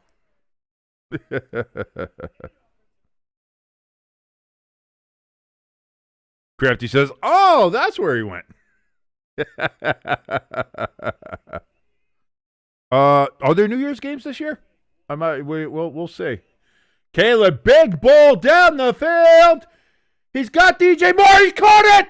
Touchdown. Bears, the game is over. Oh, holy shit. And they win 22-16. The Bears win. The Bears win, and they win with 22 points, which means we get to end the stream with Taylor on the screen. Yeah, everybody wins. Everybody wins. The Bears come all the way back and win the game. They needed an onside kick. They needed a 4th down play, 4th and 4, to get a touchdown, to get the overtime. Oh my God. I'm coming, Elizabeth. This is the big one. Oh, my God. I love it. You love to see it. You love to see it. You love to see it, ladies and gentlemen. The final. The Chicago Bears defeat the Green Bay Packers at Soldier Field. They were losing by 10 with about 2 minutes left to go. 2 minutes and 10 seconds left. 2 minutes and 6 seconds left. They were still down by 10. They kicked the field goal. It was past the 2-minute warning. You're like, they lost their chance to kick the ball off and have the defense get the 3 timeouts. They had to go for an onside kick. They somehow recover the onside kick because Romeo Doubs could not get the handle on the ball. They drive down the field, 4th and 4 from I think it was the 7 or the 6 yard line. From the 6, I believe it was. 4th and 4, game on the line. It was a blitz off the edge. Caleb looks like he just was throwing it out of the back of the end zone. Caught as a miracle touchdown. Bears tied the game. They get to overtime. The Packers are facing a 4th and 1. In field goal range, mind you. They go for it, fumble the snap. Bears recover it. Then on a big pass down the field from Caleb to DJ Moore. Catches it. Touchdown. Game over. Bears win. Holy shit. Holy shit. Jimbo in the chat says Eagles-Bears NFC Championship. Yeah, the Eagles aren't making it that far. I hate to tell you, Jimbo. They're not making it that far. Pecan says we need somebody, anybody. We need to check on ELS. ELS, our resident Packers fan, probably not having a great time right now. Probably not having a great time. Is probably very upset. Listen, I've been there. I watched the Giants-Broncos game this year. If anybody remembers how fast I quickly got off the air. The Broncos made the field goal. I was like, thank you for joining us. See you later, everybody. Bye. And I needed to step away. Like I didn't even do the night game that week. I was supposed to, and I said, nope, that's it. Irish says, I went to check on Tom. How's Tom doing? How's our boy Tom doing? He can't be doing that great.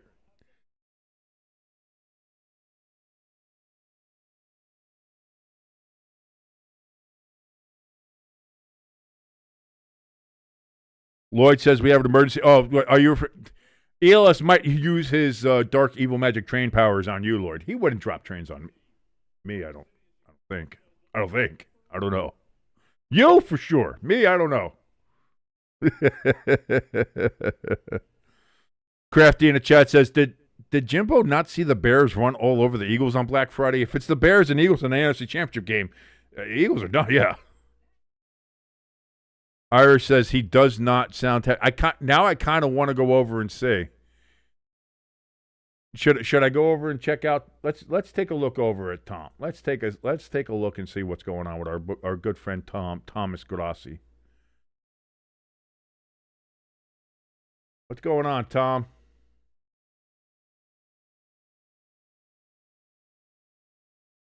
Oh, Tom is not happy.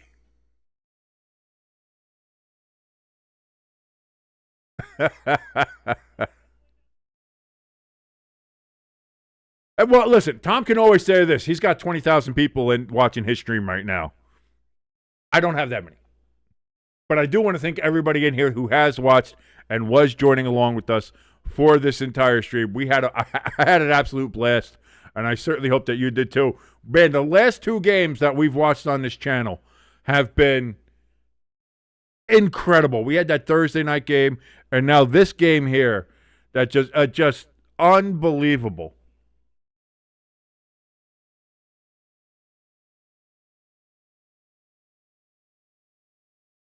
Unbelievable. What a hell of a game. Hats off, Tom. Hey, good job still being on there. A lot better than After that Giants-Broncos game, boy, he's being a lot more magnanimous than I was. That Giants-Broncos game, I was out. Broncos made that field goal. Come on, everybody. Thank you. It immediately ended the stream. Oh, man. Unbelievable. Unbelievable. Jimbo in the chat says, the Bears were as sloppy as the Eagles were. Stop. Jimbo, stop. Jimbo, stop it. Stop it. Oh, man. Whoo! So everybody take a breath.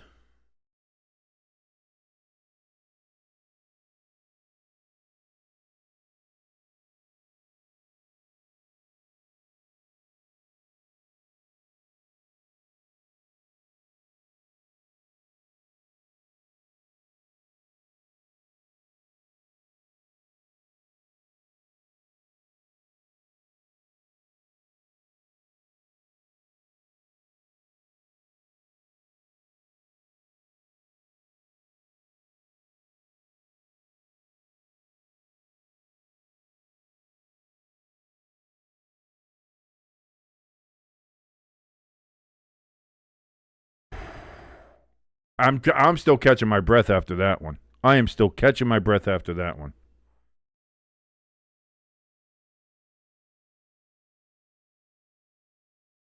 Jimbo, why do you got to be so mean? Why you got to be hurtful? Jimbo in the chat says, hey, at least Green Bay and Chicago and Philly are more exciting than the Giants.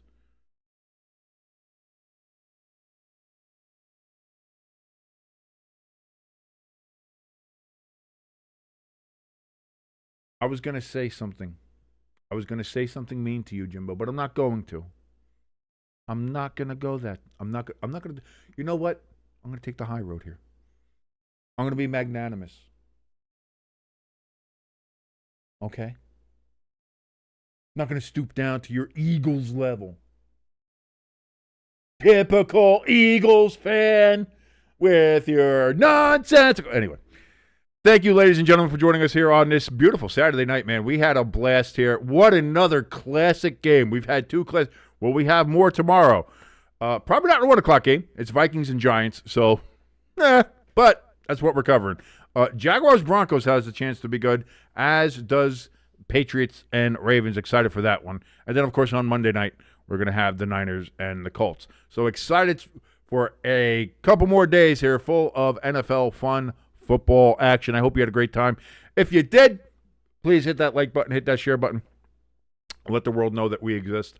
And, of course, if you haven't yet, please hit that subscribe button as we're on the road to 1,000 subscribers. Helps us out tremendously and hopefully getting monetized here on this great and wonderful platform known as YouTube. If you want to go ahead and be a little bit more directly helpful, we have a link for our donation station and our merch store down in the description below. Looking at maybe changing it to the Patreon instead of having it buy me a coffee, through some of the suggestions from our chatters in our community. So make it a little bit easier as far as the donations go, so and memberships and things like that. I'll try to figure out something to do with that. Irish says, hey, we'll see you tomorrow. Go Texans, indeed. You got the Texans games tomorrow. They're playing the Raiders. That should be wearing the Satan uniforms tomorrow, too. So there you go. Hail Satan, go Texans. Crafty in the chat says Packers have tough games upcoming versus the Ravens, and then they end the season with the Vikings.